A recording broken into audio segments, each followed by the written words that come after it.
Season 2 की शुरुआत में हमें ड्रीम यानी कि लॉर्ड मॉर्फियस की दुनिया नजर आती है और उस दुनिया में पिछली घटनाओं के बाद ड्रीम ने फिर से अपने महल को तैयार करना शुरू कर दिया था। और इस बार ड्रीम अपने महल को पहले से और भी बेहतर बनाना चाहते थे। ड्रीम अपनी पावर से अपना महल बना रहा था, जिसे लुसियन, क्रेवन और बाकी सर्वेंट्स भी देख रहे थे। उनका महल अब प्रॉपर बनता जा रहा था। वहीं दूसरी तरफ ड्रीम के भाई डेस्टिनी ने उन सभी भाई बहनों को अपनी दुनिया में बुलाया, और उनके बुलाने का मतलब मामूली नहीं था, क्योंकि उनके बुलाने पर हमेशा उन्हें जाना ही पड़ता था। इसी वजह से डेथ आकर डेस्टिनी से मिली। डेथ ने पूछा, मुझे क्यों बुलाया? तब डेस्टिनी ने कहा, सबके आने पर बताऊंगा। फिर वहां पर ड्रीम भी उनसे मिलने आ गया। तीनों ने वहां पर अपने भाई डिस्ट्रक्शन को याद किया, जो सदियों पहले गायब हो चुका था। डिस्ट्रक्शन के बारे में हमें सीरीज में आगे पता चलेगा। और तभी वहां डिजायर भी आ जाती है। फिर वो डेस्पेयर को बुलाते हैं, और आखिर में डेस्टिनी ने अपनी आखिरी बहन डिलीरियम को बुलाया, जो कि सबसे छोटी और काफी नादान थी। डिलीरियम आकर सबसे मिली। फिर डेस्टिनी ने सबको साथ में डिनर टेबल पर बिठा दिया। सभी जानना चाहते थे कि आखिर डेस्टिनी ने उन्हें क्यों बुलाया। तब डेस्टिनी ने बताया, आज फेट की तीनों देवियां मुझसे मिलने आई थी, और उसका एक खास कारण था। अब हमें कहानी सुबह की देखने मिलती है, जहां डेस्टिनी के सामने तीनों देवियां आ गई। उन्होंने कहा, डेस्टिनी, अपनी किताब में देखो, जिसमें एक राजा अपनी दुनिया को छोड़ देगा, और उसके चलते एक तबाही शुरू होगी, जो एक बहुत बड़ी जंग का रूप ले लेगी। वो राजा कोई और नहीं बल्कि डिस्ट्रक्शन था, जिसके बारे में हमें सीरीज के अंत में पता चलेगा। और उसी के चलते ये बड़ी जंग शुरू होने वाली थी। लेकिन फिलहाल ऐसा कुछ नहीं हुआ था। डेस्टिनी को अपनी बुक से सारी बातें पता चल जाती थी, और उसे पता चला कि अब उन सभी भाई बहनों के मिलने से ये बड़ी जंग की शुरुआत होने वाली है। ये सुनकर सभी चौंक गए। डेस्टिनी ने कहा, अब तुम सब आपस में बात करो। तब ड्रीम भड़क गया। वो बोला, मैं अपनी दुनिया ठीक कर रहा था, और तुमने मुझे इन बेकार बातों के लिए बुला लिया। डिलीरियम और डेथ ने उसे शांत करने की कोशिश की, लेकिन डिजायर ने ड्रीम को भड़काना शुरू कर दिया। ड्रीम गुस्से में बोला, डिजायर ने हमेशा लोगों को बर्बाद करने की कोशिश की है। डिजायर ने कहा, तुम्हारे बर्बाद हुए रिश्तों के लिए मुझे दोष मत दो। अब हम सिर्फ 6 भाई बहन बचे हैं, और हमें झगड़ना नहीं चाहिए। ये सुनकर सबको अपने भाई डिस्ट्रक्शन की याद आने लगी, लेकिन फिर भी किसी ने उसे ढूंढने की कोशिश नहीं की थी, क्योंकि डिस्ट्रक्शन ने खुद मना किया था। डिलीरियम अपने भाई को बहुत मिस कर रही थी। फिर डेस्टिनी ने ड्रीम से बात शुरू की, और उसकी नई गर्लफ्रेंड के बारे में पूछा, जिसमें उसकी पुरानी गर्लफ्रेंड नाडा का जिक्र आया, जिसे उसने नर्क में कैद करके रखा था। ड्रीम को याद आने लगा कि पहले पार्ट में कैसे वो नर्क गया था, जहां उसे नाडा दिखाई दी थी। डिजायर ने कहा, नाडा ने तुम्हारे साथ रहने से मना किया था, इसी वजह से तुमने उसे नर्क में कैद कर दिया, और देवताओं को इंसानों के साथ रिश्ता बनाने की परमिशन नहीं थी, क्योंकि ऐसी चीजों से हमेशा तबाही होती है। डेस्टिनी ने ड्रीम को शांत कराया, लेकिन ड्रीम वहां से बाहर चला गया। डेथ उसके पास आई और बोली, डिजायर तुम्हें भड़काना चाहती थी, लेकिन वो सही थी। ये सुनकर ड्रीम भड़क गया। डेथ ने कहा, तुमने नाडा के साथ गलत किया था। ड्रीम ने जवाब दिया, मैंने उसे मेरी रानी बनने की या फिर हमेशा नर्क में कैद रहने की सजा दी थी, और उसने खुद नर्क चुना, क्योंकि वो अपने लोगों की परवाह करती थी, और इसी वजह से मैं उससे प्यार करता था। अब हमें कहानी पास्ट की देखने मिलती है, जहां नाडा 10,000 साल पहले अफ्रीका के एक छोटे से राज्य की राजकुमारी थी। वो शादी के लिए एक अच्छा राजा चाहती थी, जो उसके लोगों की भलाई कर सके। उसकी दादी ने कहा, सही राजकुमार चुनना। नाडा बोली, मुझे ऐसा लड़का चाहिए जो मुझसे प्यार करे और मेरे पूरे राज्य को अच्छे से संभाल सके। ऐसा मर्द हमेशा मेरे सपनों में आता है। और तभी वो लड़का उसके सामने प्रकट हुआ। वो ड्रीम का ही एक रूप था, जो हमेशा नाडा को उसी रूप में दिखता था। नाडा ने असली दुनिया में उसे देखा और जाकर उससे मिली। वो नाराज थी, क्योंकि उसे अपने सपनों के राजकुमार के बारे में कुछ नहीं पता था। ड्रीम मुस्कुराया और बोला, मैं तो तुम्हारा गुलाम हूं। दोनों एक दूसरे से फ्लर्ट करने लगे, और उनके बीच एक प्यारा रिश्ता बनने लगा। ड्रीम नाडा के साथ रहना चाहता था, लेकिन नाडा हमेशा अपने लोगों को अपने प्यार से ऊपर रखती थी, और यही वजह थी कि ड्रीम उसे और ज्यादा पसंद करने लगा। फिर ड्रीम वहां से चला गया। नाडा ने चारों ओर उसे ढूंढा, लेकिन असली दुनिया में वो कहीं नहीं मिला। फिर एक रात जब नाडा सोई हुई थी, वो अपने सपनों की दुनिया में पहुंची। वहां उसने सपनों के राजा ड्रीम से अपने प्यार को मांगा, जो हमेशा उसे सपनों में दिखता था, लेकिन असलियत में नहीं। ड्रीम उसके सामने आ गया। नाडा चौंक गई। ड्रीम ने कहा, मैं तुमसे प्यार करता हूं। नाडा ने मना कर दिया। वो बोली, इंसान और देवता का प्यार दुनिया के लिए तबाही लाता है। मैं अपनी प्रजा को दुख नहीं देना चाहती। ड्रीम बोला, तुम्हें देखकर मैं खुद को रोक नहीं पाता। और फिर उसने झुककर नाडा को शादी के लिए प्रपोज किया। नाडा ने मान लिया। दोनों ने उसी रात शादी कर ली। लेकिन फिर वही हुआ जो होना था। एक मीटियोर धरती पर गिरा और नाडा के राज्य को तबाह कर गया। धमाके के साथ सब कुछ खत्म हो गया। लोग मर गए, राज्य जल उठा। नाडा ने जब ये सब देखा, वो समझ गई कि ये उसके प्यार करने की सजा थी। ड्रीम ने कहा, मेरे साथ चलो, अपनी दुनिया में रहो। लेकिन नाडा जानती थी कि अगर वो ड्रीम के साथ रही तो धरती और सपनों दोनों की दुनिया खत्म हो जाएगी। इसलिए उसने ड्रीम से कहा, मुझे भूल जाओ। ड्रीम का ईगो हर्ट हो गया। उसने कहा, अगर तुम मेरे साथ नहीं रहोगी तो नर्क में रहना पड़ेगा। नाडा ने कहा, तो मैं नर्क चुनती हूं। और इस तरह नाडा को हजारों सालों से नर्क में कैद रहना पड़ा। अब प्रेजेंट में डेथ को भी ड्रीम की ये चीज काफी गलत लगी, क्योंकि एंडलेस और इंसान कभी भी एक साथ रह नहीं सकते थे। और उसने ड्रीम को भी याद दिलाया कि वो 100 सालों तक कैद था।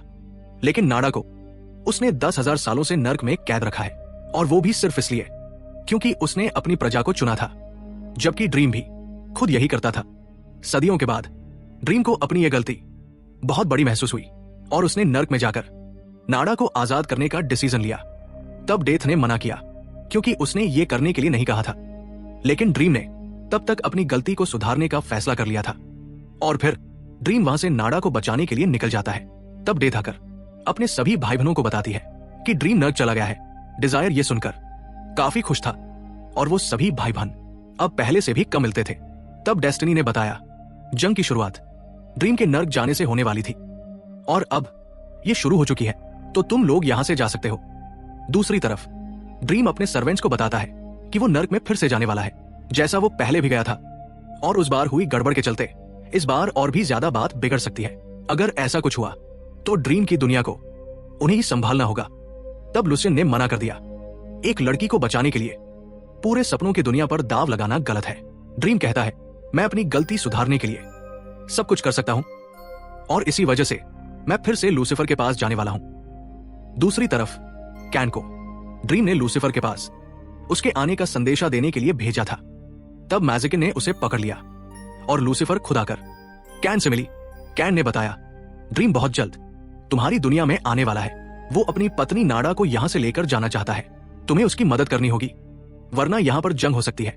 ये सुनकर मैजिकिन भड़क जाती है और लूसीफर कहती है, ड्रीम ने मुझे पिछली बार हरा दिया था, लेकिन अब वो वापस आ रहा है, तो मैं उससे बदला लेकर रहूंगी। दूसरी तरफ ड्रीम ने अपने रेवन को लुसियन और बाकी लोगों की मदद के लिए कहा। ड्रीम ने इस बार पूरी तैयारी की थी ताकि वो लूसीफर को फिर से हरा सके। फिर ड्रीम एक छोटे से बच्चे से मिलता है जिसकी मां लाइटा हॉल को ड्रीम का वहां आना बिल्कुल पसंद नहीं आता। ड्रीम कहता है, तुम्हारा बेटा मेरी दुनिया में जन्मा था। मैं एक जगह जा रहा हूं और शायद वापस ना आ पाऊं, इसलिए मैं इस बच्चे को देखने आया था। फिर ड्रीम हॉब से मिलने जाता है। हॉब उसे देखकर चौंक जाता है। वो उस वक्त एक सपने में एक रानी के साथ था। ड्रीम ने उसके लिए बहुत पुरानी शराब लाई थी जो हॉब को सालों से पीनी थी। हॉब उसे देखकर बहुत खुश हुआ। ड्रीम ने बताया, मैं फिर से एक सफर पर जा रहा हूं और शायद इस बार वापस ना आ सकूं। हॉब थोड़ा परेशान हुआ, लेकिन दोनों ने अपनी दोस्ती को याद किया, ड्रिंक पी और हंसे। हॉब बोला, वापस आकर मिलना। ड्रीम मुस्कुराया, बाय, और वहां से चला गया। जब हॉब उठा, वो अपनी पत्नी के पास था। उसे लगा ये सब बस एक सपना था, लेकिन उसके कमरे में वही बोतल रखी थी जो ड्रीम ने सपने में दी थी। इसके बाद ड्रीम अपने सारे मैजिकल वेपन लेकर आगे बढ़ता है। तभी एबेल आता है और अपने भाई कैन के बारे में पूछता है। दूसरी तरफ नर्क की दुनिया में लूसीफर, कैन और बाकी सारे मॉन्स्टर्स दिखते हैं। लूसीफर कहती है, ड्रीम अपने प्यार को लेने आ रहा है और मैं उसके लिए तैयार हूं। यह बात ड्रीम को बताने के लिए वो कैन को वापस भेज देती है। कैन डरा हुआ ड्रीम के सामने आता है और कहता है, लूसीफर के साथ साथ नर्क के सारे मॉन्स्टर्स आपका इंतजार कर रहे हैं, आपको वहां नहीं जाना चाहिए। ड्रीम जवाब देता है, अगर मैं इस दुनिया में नहीं रहूं तो भी कुछ नहीं होगा। फिर ड्रीम रेत उड़ाकर नर्क में चला जाता है। डेस्टिनी को यह सब अपनी बुक में दिखता है। अब हमें ड्रीम नर्क की दुनिया में नजर आता है, जहां वो आगे जाने के लिए पूरी तरह तैयार था। लेकिन आगे क्या होगा ये सोचकर ड्रीम थोड़ा परेशान था। फिर भी वो अपने प्यार के लिए आगे बढ़ता है और यहीं पर एपिसोड 1 खत्म हो जाता है। एपिसोड 2 की शुरुआत ड्रीम नर्क के महल की तरफ आगे बढ़ता है, लेकिन वहां एक भी मॉन्स्टर नहीं दिखता। पूरा नर्क सन्नाटे में डूबा हुआ था। ड्रीम अब पहले से ज्यादा पावरफुल हो चुका था। वो देखता है नर्क का गेट खुला हुआ है। वो अंदर जाता है और चारों तरफ सन्नाटा।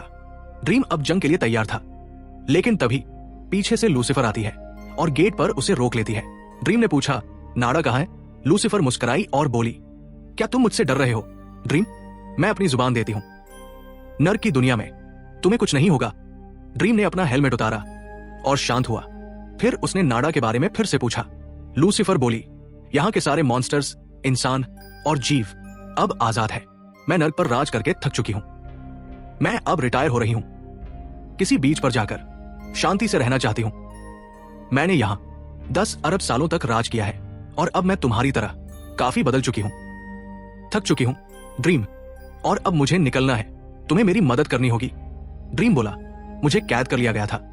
लूसीफर ने कहा, मैं भी पहले तुम्हारी तरह एक एंजल थी, सबकी परवाह करती थी, लेकिन फिर हम क्रूर बन गए और मूर्ख भी, और इसी वजह से मुझे नर्क को संभालने का काम मिला। ये गॉड की इच्छा थी। मैं नहीं होती तो कोई और फंसा होता। अब हम आजाद होना चाहते हैं। तभी मैजिकिन आती है। लूसीफर उसे भी आजाद कर देती है। कहती है, जाओ कहीं और रहो, और उससे उसका चाकू ले लेती है। मैजिकिन दुखी होकर चली जाती है। अब लूसीफर खुद को आजाद करने के लिए ड्रीम से मदद मांगती है। इसके लिए ड्रीम को उसके पंख काटने थे ताकि वो नर्क की दुनिया से आजाद हो सके। ड्रीम मान जाता है। लूसीफर नर्क का दरवाजा बंद करती है और उस पर ताला मार देती है। वो चाकू ड्रीम को देती है। ड्रीम उसके पंख काट देता है और अब लूसीफर एक आजाद जीव बन चुकी थी। ड्रीम ने पूछा, नाड़ा मुझे कहां मिलेगी? लूसीफर बोली, वो किसी दानव के पास कैद होगी और तुम तो उसे ढूंढ ही लोगे। अब मैं तुमसे बदला लेने वाली हूं। मैंने अपना वादा निभाया है। अब से नर्क की चाबी तुम्हारे पास रहेगी। तब ड्रीम यह सुनकर चौंक गया, जिसमें ड्रीम ने लूसीफर को आजाद कर दिया था। इसी वजह से अब ड्रीम को नर्क को संभालना था और अपनी ड्यूटी को ड्रीम पर डालकर लूसीफर ने बदला लिया। और यह बात ड्रीम समझ गया, क्योंकि नर्क को संभालना काफी मुश्किल था। फिर लूसीफर ड्रीम को बाय बोलकर वहां से निकल गई। अब ड्रीम के ऊपर काफी बड़ी जिम्मेदारी आ चुकी थी। तब ड्रीम उस चाबी को लेकर अपनी दुनिया में वापस आ जाता है। उसे देखकर वहां पर उसके सर्वेंट्स चौंक जाते हैं। तब ड्रीम ने वहां पर लूसी को बताया कि कैसे लूसीफर ने उसे नर्क की चाबी देकर खुद को आजाद कर दिया, जिसमें नर्क की दुनिया के सभी दानव अब आजाद हो चुके हैं और अब उसे नाड़ा के बारे में पता लगाना है। अब नर्क का मालिक ड्रीम था और उसे पता था कि नर्क के लिए दुनिया भर के सभी जीव उसके पास आएंगे और वो उनमें से किसी को भी नर्क सौंप सकता है। फिर ड्रीम अपनी बहन डेथ को बुलाकर उससे बात करता है। तब डेथ को भी पता चलता है कि ड्रीम अब नर्क का मालिक बन चुका है। डेथ ने कहा, इंतजार करो, या तो तुम नर्क पर राज कर सकते हो या फिर किसी अच्छे राजा को चुन सकते हो। तब ड्रीम कहता है, मैं उसके लिए सबसे बेस्ट जीव को चुनूंगा और अब नर्क के लिए दुनिया के सबसे पावरफुल जीव मेरे पास आएंगे, तो तुम मेरी मदद करो। डेथ मुस्कुराती है और कहती है, मेरा काम मरे हुए लोगों को संभालना है। ये कहकर वो वहां से निकल जाती है। तब रेवन आकर ड्रीम को बताता है कि महल के बाहर काफी सारे मेहमान आ चुके हैं, जिनमें महल के बाहर थोर, ओदिन जैसे हजारों जीव नजर आ रहे थे, जो कि काफी भड़के हुए थे। तब ड्रीम उन सभी को अंदर बुलाता है और कहता है, आज रात को शाही भोजन होगा, जिसमें जो भी काबिल निकला उसे मैं नर्क सौंप दूंगा। कुछ ही देर बाद उन सभी को अंदर लेना शुरू किया गया। अलग अलग दुनियाओं से कई जीव आए थे। सबसे पहले आए ओडिन, उसके बेटे थोर और लोकी। लूसी उनका नाम बारी बारी से नोट करने लगती है। फिर वहां पर राजा किंडरकिन के लोग आए, जो कि नर्क के लिए आए थे। वो लोग बॉक्स के जरिए राजा का मैसेज ड्रीम को देते हैं। फिर वहां पर कैओस यानी कि तबाही की राजकुमारी जैमीन आती है। वो भी नर्क के लिए आई थी। और उसके बाद जापानी देव सुसानो आए, जो समुद्र के तूफानों को संभालते थे और वो भी नर्क चाहते थे। फिर वहां पर मॉन्स्टर्स का राजा अजीजल आता है, जो पहले नर्क में लूसीफर के साथ रहता था और उसके पास मॉन्स्टर्स की पूरी सेना थी। लूसी उसका स्वागत करती है, लेकिन अजीजल अपने असली मॉन्स्टर रूप में आकर लूसी को डराने लगता है, क्योंकि ड्रीम उसका स्वागत करने खुद नहीं आया था। तभी ड्रीम आता है और शांत होकर कहता है, आओ खाना खाओ। अजीजल कहता है, नर्क हमेशा से मॉन्स्टर्स का घर रहा है, नियमों के हिसाब से ये हमारा होता है। तब ड्रीम शांत होकर कहता है, ये तो मैं डिसाइड करूंगा। आज रात को सबको शाही भोजन मिलेगा और उसके बाद ही मैं फैसला लूंगा। फिर वहां पर ड्रीम को फेरी वर्ल्ड से आए राजा रानी के 2 दूत मिलते हैं, कैन और न्यूला। वो दोनों ड्रीम के पुराने दोस्त थे। न्यूला कहती है, पूरे ब्रह्मांड में अब नर्क को हर कोई चाहता है, तो आप सही फैसला लें, क्योंकि हम भी नर्क को संभाल सकते हैं। ड्रीम कहता है, ये तो मैं डिसाइड करूंगा और अब मैं सबसे बात करने वाला हूं। फिर ड्रीम वहां से उन लोगों को लेकर आगे बढ़ता है और उसके महल में सभी लोग शाही भोजन कर रहे थे। ड्रीम लूसी से कहता है, इन सबको संभालना किसी सर्कस से भी ज्यादा खतरनाक है। लूसी कहती है, मुझे कुछ लोग नर्क संभालने के लायक लग रहे हैं, जैसे ओडिन, लेकिन ड्रीम कहता है उसका बेटा लोकी बहुत खतरनाक है और इसी वजह से मैं उसे नर्क नहीं दे सकता। ये सुनकर लोकी सब समझ जाता है, लेकिन ओडिन को किसी भी हालत में नर्क चाहिए था। लोकी कहता है, यहाँ सब लोग ड्रीम को कुछ न कुछ ऑफर करेंगे, तो हमें भी उसे कुछ देना होगा। उधर लूसी को अजीजल और उसके मॉन्स्टर्स बिल्कुल पसंद नहीं थे। वही थोर आगे बढ़कर एक मॉन्स्टर लेडी से फ्लर्ट करने लगता है और वो उसके साथ सोना चाहता था। तब उस मॉन्स्टर ने थोर पर हमला कर दिया और उसे पकड़ लिया। थोर थोड़ा डर गया, लेकिन तभी न्यूला आकर उन लोगों को शांत कराती है। फिर थोर उस लेडी मॉन्स्टर के बॉयफ्रेंड कैंग से लड़ने लगता है, जिसे हमने पहले पार्ट में भी देखा था। तब ड्रीम आकर थोर के हथौड़े को रेत में बदल देता है और कहता है, शांत हो जाओ, ये मेरी दुनिया है। उसी वक्त स्वर्ग से 2 एंजेल आकर ड्रीम से मिलते हैं, जिन्हें भगवान यानी कि गॉड ने भेजा था। उनका काम था ड्रीम पर नजर रखना कि क्या वो नर्क के लिए सही राजा चुन सकता है या नहीं, क्योंकि नर्क ब्रह्मांड की सबसे इंपॉर्टेंट जगहों में से एक है। ड्रीम ये सुनकर चौंक जाता है। कुछ देर बाद केन सभी जीवों को एंटरटेन करने के लिए जादू दिखाना शुरू कर देता है। उधर ड्रीम अपनी सर्वेंट से बात कर रहा था। ड्रीम को पता था कि अब गॉड उस पर नजर रख रहे हैं। सर्वेंट कहती है, गॉड को पता है कि आप ही नर्क के लिए सही राजा चुन सकते हैं, इसी वजह से ये जिम्मेदारी आपको दी गई है, वरना वो आपसे नर्क वापस ले लेते। ड्रीम को उसकी बात सही लगी। फिर वो आगे बढ़ा। राजा किंडकिन के दूत ने ड्रीम को एक मैसेज दिया, जिसमें लिखा था, किंडकिन इंसानों की जान सपनों में लेता है और वो उनकी आत्माओं को तुम्हें गिफ्ट में दे रहा है। तब ड्रीम कहता है, मुझे उन आत्माओं की जरूरत नहीं है। फिर ड्रीम आगे बढ़ा। तब उसे कैओस की राजकुमारी जैमी मिली। वो अपनी असली फॉर्म में आकर ड्रीम को डराने लगी और बोली, अगर तूने नर्क नहीं दिया तो मैं अपनी आर्मी से तेरी दुनिया को तबाह कर दूंगी। लेकिन ड्रीम उससे बिल्कुल नहीं डरता है। दूसरी तरफ कैंग को उसकी साथी धोखे से कैद कर लेती है। असल में अजीजल कैंग को ड्रीम को गिफ्ट देने वाला था। ड्रीम आगे बढ़ता है। तब उसे सुसेनो मिलता है।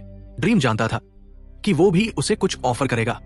सुसेनो कहता है, मैं पहले बहुत गुस्से वाला था। मैंने अपने परिवार को चोट पहुंचाई थी और मेरे पिता ने मुझे घर से निकाल दिया था, लेकिन आश्रम में जाकर मैंने खुद पर काबू पाया। अब मैं शांत हूं और उसी शांति से मैं नर्क को भी संभाल सकता हूं। ड्रीम उसकी बातें सुनकर मुस्कुराता है और कहता है, मैं इस बारे में सोचूंगा। फिर ड्रीम ओडिन के पास जाता है, क्योंकि ओडिन को उससे बात करनी थी। ओडिन कहता है, तुम्हारा भाई डिस्ट्रक्शन कहाँ है ये मुझे पता है। अगर तुम मुझे नर्क दोगे तो मैं तुम्हें उसका पता बता दूंगा। ये सुनकर ड्रीम चौंक जाता है और पूछता है, तुम्हें नर्क क्यों चाहिए? ओडिन कहता है, रैग्नारॉक के आने के बाद एसगर्ड तबाह हो जाएगा और तब मैं अपने राज्य को नर्क में पहुंचा दूंगा। तब ड्रीम कहता है, आप सिर्फ ज्यादा जगह अपने राज्य से जोड़ना चाहते हो और उसके चलते और भी ज्यादा जंग शुरू हो सकती है। तब ओडिन कहता है, मुझे पता है और मैं हमेशा अपने राज्य को संभालता रहूंगा। फिर वो वहां से निकल जाता है। कुछ देर बाद नाटक खत्म हुआ। तब ड्रीम वहां पर नाटक के बाद सभी को बताता है, कल सुबह मैं अपना फैसला सबको सुना दूंगा और ये रूम बहुत ही जल्दी खत्म हो जाएगा, इसलिए सबको वहां से निकलना होगा। ड्रीम ने लूसी को बताया कि वो अभी भी काफी ज्यादा कंफ्यूज है। तब लूसी कहती है, अजीजेल आपसे मिलना चाहते हैं। कुछ देर बाद ड्रीम को अजीजेल उसके सिंहासन के पास मिलता है। अजीजेल कहता है, लूसीफर के चलते मुझे मेरे मॉन्स्टर्स के साथ नर्क को छोड़ना पड़ा था और ये हम लोगों के लिए काफी गलत था। नर्क मॉन्स्टर्स का हमेशा से घर रहा है, तो हमें हमारी जगह चाहिए। तब ड्रीम कहता है, मॉन्स्टर्स की सेना तुम्हारे पास है। अजीजेल कहता है, हाँ, और उसी सेना के साथ मैं अपनी दुनिया में वापस जाना चाहता हूं। फिर उसने कंग को ड्रीम के सामने फेंक दिया, क्योंकि उसके चलते ही ड्रीम की लड़ाई लूसीफर से हुई थी। तब ड्रीम कहता है, मुझे इससे कोई बदला नहीं लेना है। अजीजेल वहां पर अपने शरीर से नाड़ा को दिखाता है और कहता है, मुझे अगर चाबी मिली तो ही मैं इसे आजाद करूंगा, वरना मैं इसकी आत्मा को खा जाऊंगा। और फिर वो दिखाता है कि कैसे वो आत्माओं को खाकर खत्म कर देता है। ड्रीम काफी डर जाता है। ये अजीजेल भी समझ जाता है और वो ड्रीम को ब्लैकमेल करने लगता है। इसी के साथ ही एपिसोड 2 यहीं पर खत्म हो जाता है। एपिसोड 3 की शुरुआत में ड्रीम नाड़ा को देखता है, जो कि अजीजेल के शरीर के अंदर कैद थी। अजीजेल ड्रीम से नाड़ा के बदले में नर्क मांग रहा था। ड्रीम कहता है, मैं इस बारे में सोचूंगा। अजीजेल वहां पर ड्रीम को धमकाने लगता है, जिसमें वो उसे मारने की धमकी दे रहा था। तब ड्रीम ने उसे रेत बनाकर महल के बाहर फेंक दिया। कुछ देर बाद ड्रीम नर्क के लिए काफी परेशान था। तब उसे लूसी आकर कहती है, अजीजेल को नर्क देना सही होगा, क्योंकि नर्क हमेशा से मॉन्स्टर्स का घर रहा है और इस फैसले से नाड़ा भी आजाद हो सकती है। ड्रीम कहता है, लूसीफर कैसा भी हो, वो हमेशा नर्क को अच्छे से संभालता था, साथ ही वो वहां पर संतुष्ट था। लेकिन अजीजेल काफी बुरा है और वो नर्क के बाद मॉन्स्टर की सेना लेकर दूसरी दुनियाओं पर भी कब्जा लेना शुरू करेगा। जिसमें से एक दुनिया हमारी भी हो सकती है, इसी वजह से वो इस लायक नहीं है। तब लूसी कहती है, तो नाडा को हम कैसे बचाएंगे, और क्या कोई देव नर्क को संभालने लायक भी है? ड्रीम ये सुनकर कंफ्यूज था। तब तक न्यूला अपने बगल वाले रूम से आने वाली आवाज से काफी परेशान थी। इसी वजह से न्यूला महल के बाहर घूमने लगती है और वहीं पर उसे ड्रीम मिलता है। ड्रीम उसकी तारीफ करने लगता है क्योंकि उन लोगों ने ड्रीम को न तो रिश्वत ऑफर की थी और न ही धमकाया था। न्यूला पूछती है, आप किसे नर्क को सौंपने वाले हो? क्या आपने डिसाइड कर लिया? ड्रीम मना कर देता है। न्यूला कहती है, आप सबसे बेस्ट हैं और आप कुछ भी कर सकते हैं, जो मैंने पहले भी देखा है। सदियों पहले आप परियों की दुनिया से हम लोगों को धरती पर लाए थे।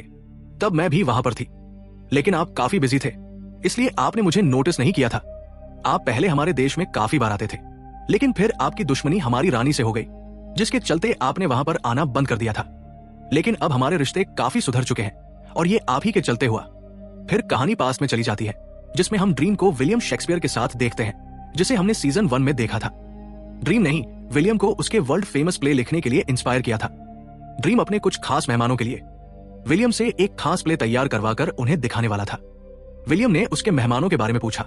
तब ड्रीम कहता है, वो दूसरी दुनिया के जीव हैं और कुछ ही देर में यहां पर आ जाएंगे। कुछ देर बाद विलियम और उसकी टीम ने एक टेंट के अंदर नाटक दिखाने के लिए स्टेज बना लिया था। तब ड्रीम ने वहां पर मेहमानों को बुलाने की तैयारी की और विलियम को सबके साथ अंदर तैयार होने के लिए कहा।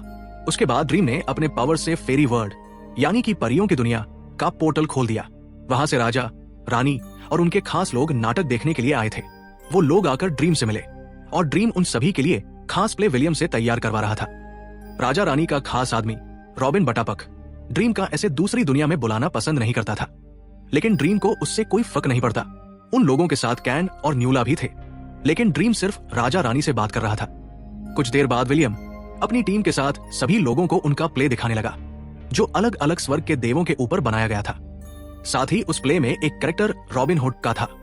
तब सभी लोग समझ गए कि वो फेरी वर्ल्ड के रॉबिन के जैसा है और ये प्ले काफी इंटरेस्टिंग था। सभी को बहुत पसंद आया। कुछ देर बाद वहां पर ब्रेक हुआ। राजा आकर विलियम से मिलकर उसकी तारीफ करने लगे। रानी ने ड्रीम से पूछा, आप इंसानों के साथ काम क्यों कर रहे हैं? क्योंकि उसके जैसा घमंडी देव इंसानों के साथ काम क्यों करेगा? ड्रीम कहता है, मैंने उसके सपने को पूरा करने के लिए उसके साथ एक सौदा किया था। वो दुनिया को सदियों तक इंस्पायर करने वाले प्ले लिखना चाहता था और बदले में मैं उसके पास कभी कभी अपने हिसाब से छोटे छोटे प्ले करवाता हूं। इसी प्ले के बाद रानी और ड्रीम के संबंध सुधरने वाले थे। कुछ देर बाद फिर से आखिरी पार्ट शुरू होता है, जिसमें रॉबिन हुड का परफॉर्मेंस चल रहा था। ड्रीम बताता है, मैं पहले आपके राज्य में आता था, तब फेरी वर्ल्ड में आप मुझे काफी एंटरटेन करते थे और बदले में मैंने ये आपके लिए किया है। इस प्ले के जरिए ही आपकी कहानियां इंसानी दुनिया में सदियों तक याद रखी जाएंगी। वहीं पर रॉबिन हुड का किरदार असल में रॉबिन ने ही निभाया था। ये देखकर वहां पर सभी लोग चौंक गए और सब काफी खुश हो गए। फिर सभी लोग ड्रीम को थैंक यू बोलकर वहां से निकल जाते हैं। न्यूला उस दिन ड्रीम से मिलना चाहती थी, लेकिन उसके भाई ने उसे मना कर दिया, जिससे वो काफी दुखी होती है। प्रेजेंट में न्यूला बताती है कि ड्रीम को उसकी दुनिया में अभी भी सभी लोग उस प्ले के चलते याद करते हैं। साथ ही उनकी दुश्मनी के चलते भी रानी को ड्रीम ने इम्प्रेस कर दिया था, जिससे ड्रीम नर्क के लिए भी ऐसा कर सकता है। ड्रीम को न्यूला की बातें काफी पसंद आती है और फिर न्यूला वहां से निकल जाती है। अगले दिन सुबह होने पर ड्रीम सबके सामने आता है। वहां पर सभी लोग खुद के लिए नर्क चाहते थे। तब ड्रीम ने बताया, मैं फेरी वर्ल्ड को नर्क देना चाहता था, लेकिन वो लोग साथ में नहीं रह सकते। और अजीजेल की बात भी सही है कि मॉन्स्टर्स के लिए वही उनका घर जरूरी है, लेकिन नर्क का राजा का काम सिर्फ नर्क की सेवा करना होना चाहिए, जो कि अजीजेल नहीं करेगा। और कैओस और ओडिन अपने राज्य को बढ़ाना चाहते हैं, लेकिन उसके लिए नर्क बिल्कुल नहीं बना है। नर्क हमेशा से स्वर्ग की परछाई है। वो दोनों हमेशा एक दूसरे को पूरा करते हैं। इसी वजह से ड्रीम ने नर्क को संभालने का काम स्वर्ग के दोनों दूतों को दिया, जो कि स्वर्ग की तरह नर्क को भी अच्छे से संभाल सकते थे। और ड्रीम ने सबको शांत होने के लिए कहा। तब अजीजेल ड्रीम पर भड़क जाता है। ड्रीम ने उसे वहां से निकल जाने के लिए कहा, लेकिन अजीजेल अब नाडा को वहीं पर खाने लगता है और फिर वो अपने विशाल रूप में आकर नाडा को खाने के लिए आगे बढ़ाता है। तब ड्रीम उसे बचाने के लिए आगे बढ़ता है और नाडा को उसके पेट से बाहर निकाल देता है। लेकिन अब ड्रीम अजीजेल की चपेट में आने वाला था और अजीजेल तब तक काफी बड़ा हो चुका था। फिर अजीजेल ने वहीं पर ड्रीम को खा लिया और वो उसके पेट में ड्रीम के हजारों टुकड़े करने वाला था। लेकिन वहीं पर उसे महसूस हुआ कि ड्रीम उसके पेट में नहीं है। असल में ड्रीम ने महल में ही अजीजेल को कैद कर लिया था और उसकी इस दुनिया में कोई भी उससे ज्यादा पावरफुल नहीं था। ये ड्रीम सबको बताता है और अपने डिसीजन को मानने के लिए कहता है और वहां पर सब उसकी बात मान जाते हैं। कुछ देर बाद ड्रीम आकर लूसी से मिलता है। लूसी बताती है कि डॉक्टर्स नाडा का इलाज कर रहे हैं। ड्रीम नाडा से मिलना चाहता था, लेकिन लूसी कहती है कि उसके ठीक होने पर आप उससे मिल लेना, तब तक आपको मेहमानों को यहां से विदा करना होगा। तब ड्रीम सभी मेहमानों को विदा करने लगता है, जिसमें सबसे पहले किल्डरकिन था, जो कि शांति से ड्रीम की बात मान लेता है। फिर वहां पर जैमी आती है। तब ड्रीम कहता है, तुम अब मुझसे कब लड़ने वाली हो? तब जैमी कहती है, वो तो हम तुम्हें मजाक में धमका रहे थे और हम तुमसे कभी भी नहीं लड़ेंगे। फिर जैमी वहां से अपनी टीम लेकर निकल जाती है। फिर वहां पर मॉन्स्टर्स आकर अजीजेल को आजाद करने के लिए कहने लगते हैं, क्योंकि वो सिर्फ अपने लोगों के लिए नर्क मांग रहा था, लेकिन उसका तरीका काफी गलत था। तब ड्रीम कहता है, अजीजेल नर्क के साथ पूरी दुनिया पर राज करना चाहता है और मैं उसके बारे में सोचूंगा। जब वो माफी मांगेगा तब मैं उसे छोड़ दूंगा। इसके बाद वहां से सभी मॉन्स्टर्स निकल जाते हैं। फिर वहां पर ओडेन अपनी आर्मी के साथ ड्रीम से मिलता है, जिसमें उन लोगों ने लोकी को पकड़ लिया था, क्योंकि लोकी वहां पर रूप बदलकर सबको परेशान कर रहा था। साथ ही उन्होंने लोकी के मुंह को भी बांध दिया था और वो लोग वहां से उसे लेकर निकल जाते हैं। और अंत में ड्रीम को वहां पर फेरी वर्ल्ड से न्यूला और उसका भाई कैन आकर मिलते हैं। तब कैन ड्रीम को बताता है, न्यूला को उसकी रानी ने तुम्हें गिफ्ट में दे दिया है, इसी वजह से वो न्यूला को वहीं पर छोड़कर जाने वाला था। ये सुनकर न्यूला अपने भाई पर भड़क जाती है और ये बात ड्रीम को भी पसंद नहीं आती। तब कैन कहता है, अगर न्यूला वापस आई तो रानी न्यूला और आप दोनों से हमेशा नाराज रहेगी। ड्रीम कहता है, न्यूला कहां पर रहना चाहती है ये वो खुद डिसाइड करेगी। तब न्यूला कहती है, मैं यहां पर रहने के लिए तैयार हूं, क्योंकि मैं अपने भाई से नफरत कर रही हूं और वो मुझे खुद से आपको सौंप कर जा रहा है। ड्रीम न्यूला को वहां पर मेहमान बनाकर रखने वाला था, क्योंकि उसकी मदद से ही वो नर्क के लिए सही शासक चुन सका था। इसके बाद वहां से कैन अपनी दुनिया के लिए निकल जाता है। तब ड्रीम ने न्यूला को उसके हिसाब से महल में जीने के लिए कहा। न्यूला ने सबसे पहले इस दुनिया के हिसाब से अपने रूप को बदल दिया। तब ड्रीम काफी खुश हुआ। वहां पर बाकी सर्वेंट्स आए और ड्रीम ने उनके साथ न्यूला को रूम चुनने के लिए कहा। तब एक सर्वेंट ने बताया कि यहाँ पर एक मेहमान अभी भी रुका है, जिसमें सुसानो हमें महल में छुपता हुआ नजर आता है। तब ड्रीम उसके सामने आ जाता है। तब सुसानो कहता है, मुझे माफ कर दो, मैं यहाँ पर आपसे बाय बोले बिना ही जा रहा था। तब ड्रीम कहता है, तुम ऐसे कैसे जा सकते हो लोकी? तब लोकी अपने असली रूप में आ जाता है। ड्रीम उससे नाराज था, क्योंकि लोकी ने सुसानो को उसका रूप देकर असगार्ड में सजा दिलवाने के लिए भेज दिया था। उसके मेहमान के साथ ऐसा ड्रीम की दुनिया में होना गलत था। तब लोकी कहता है, तुम जो कहोगे वो मैं तुम्हारे लिए कर सकता हूं। ड्रीम कहता है, तुम्हें वापस असगार्ड जाना होगा और अगर मैं तुम्हारी मदद करूंगा तो तुम मेरे कर्जदार बनोगे। मैं जब चाहूंगा तब तुमसे कुछ मांग लूंगा। तब लोकी मान जाता है और ड्रीम लोकी के बारे में ओडिन से कुछ भी नहीं कहता। साथ ही अपनी पावर्स के इस्तेमाल से सुसानो को भी वहां से आजाद कर देता है। उसके बाद ड्रीम समुद्र के किनारे जाकर लूसीफर से मिलता है। वो पूछता है, क्या तुम्हें मजा आ रहा है? तब लूसीफर कहती है, तुम फिर से जीत गए। ड्रीम कहता है, मैं दुखी हूं, क्योंकि मैंने गॉड को ही नर्क की चाबी दे दी। लूसीफर कहती है, काश मैं भी ये कर पाती, लेकिन गॉड हमेशा से मुझसे नाराज थे और मैं भी उनसे काफी हद तक नाराज थी। ड्रीम कहता है, अब तो तुम आजाद हो चुकी हो और नाडा भी मेरे साथ है, लेकिन शायद वो मुझसे कभी भी ठीक से बात नहीं करेगी, ये मुझे भी पता है। तब लूसीफर कहती है, तुम्हें भी शायद मेरी तरह नई शुरुआत करने की जरूरत है। ड्रीम हाँ बोलकर वहां से निकल जाता है।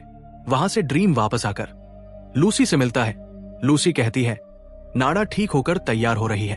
ड्रीम कहता है, मैं उससे मिलना चाहता हूं। कुछ देर बाद ड्रीम और नाडा सदियों के बाद मिलते हैं। नाडा को ड्रीम अभी भी पुराने रूप में ही नजर आ रहा था और वो दोनों सदियों के बाद आजाद होकर डिनर पर मिले थे। ड्रीम अपनी गलती के लिए उससे माफी मांगता है। नाडा कहती है, सदियों तक मुझे भूख लगी थी, लेकिन मुझे कभी भी खाना नहीं मिला। मैं अंदर से तब मर चुकी थी। ड्रीम कहता है, पिछले 10,000 सालों में मैं काफी बदल चुका हूं और मैंने जो भी किया था वो पूरी तरह से गलत था। नाडा कहती है, मैंने नर्क में 10,000 साल बिताए हैं जिसमें हर एक पल मुझे तड़पाया जाता था और मैं हमेशा रोकर यही सोचती थी कि ये दर्द कब खत्म होगा और ये सब तुम्हारे चलते हुआ। इसके बाद वो ड्रीम को आकर चांटा मार देती है। ड्रीम कहता है, किसी में भी इतनी हिम्मत नहीं है कि वो मुझे मार सके। नाडा कहती है, क्या फिर से तुम मुझे सजा के लिए नर्क में भेज दोगे? ड्रीम ने मना किया और फिर से माफी मांगी क्योंकि उसने पहले भी गलत किया था। नाडा कहती है, तुम्हें अब अपनी जिंदगी में आगे बढ़ना होगा। ड्रीम कहता है, हमें अब भविष्य के बारे में सोचना चाहिए। नाडा वहां से निकलने लगती है। वो धरती पर इंसानों के बीच में जीना चाहती थी और नर्क में रहने के बाद वो कहीं पर भी एडजस्ट कर सकती थी। ड्रीम कहता है, इंसानी दुनिया में काफी खतरा होगा और अगर तुम वहां पर जाना चाहती हो तो जाओ, लेकिन वापस आ जाना क्योंकि मैं तुमसे प्यार करता हूं।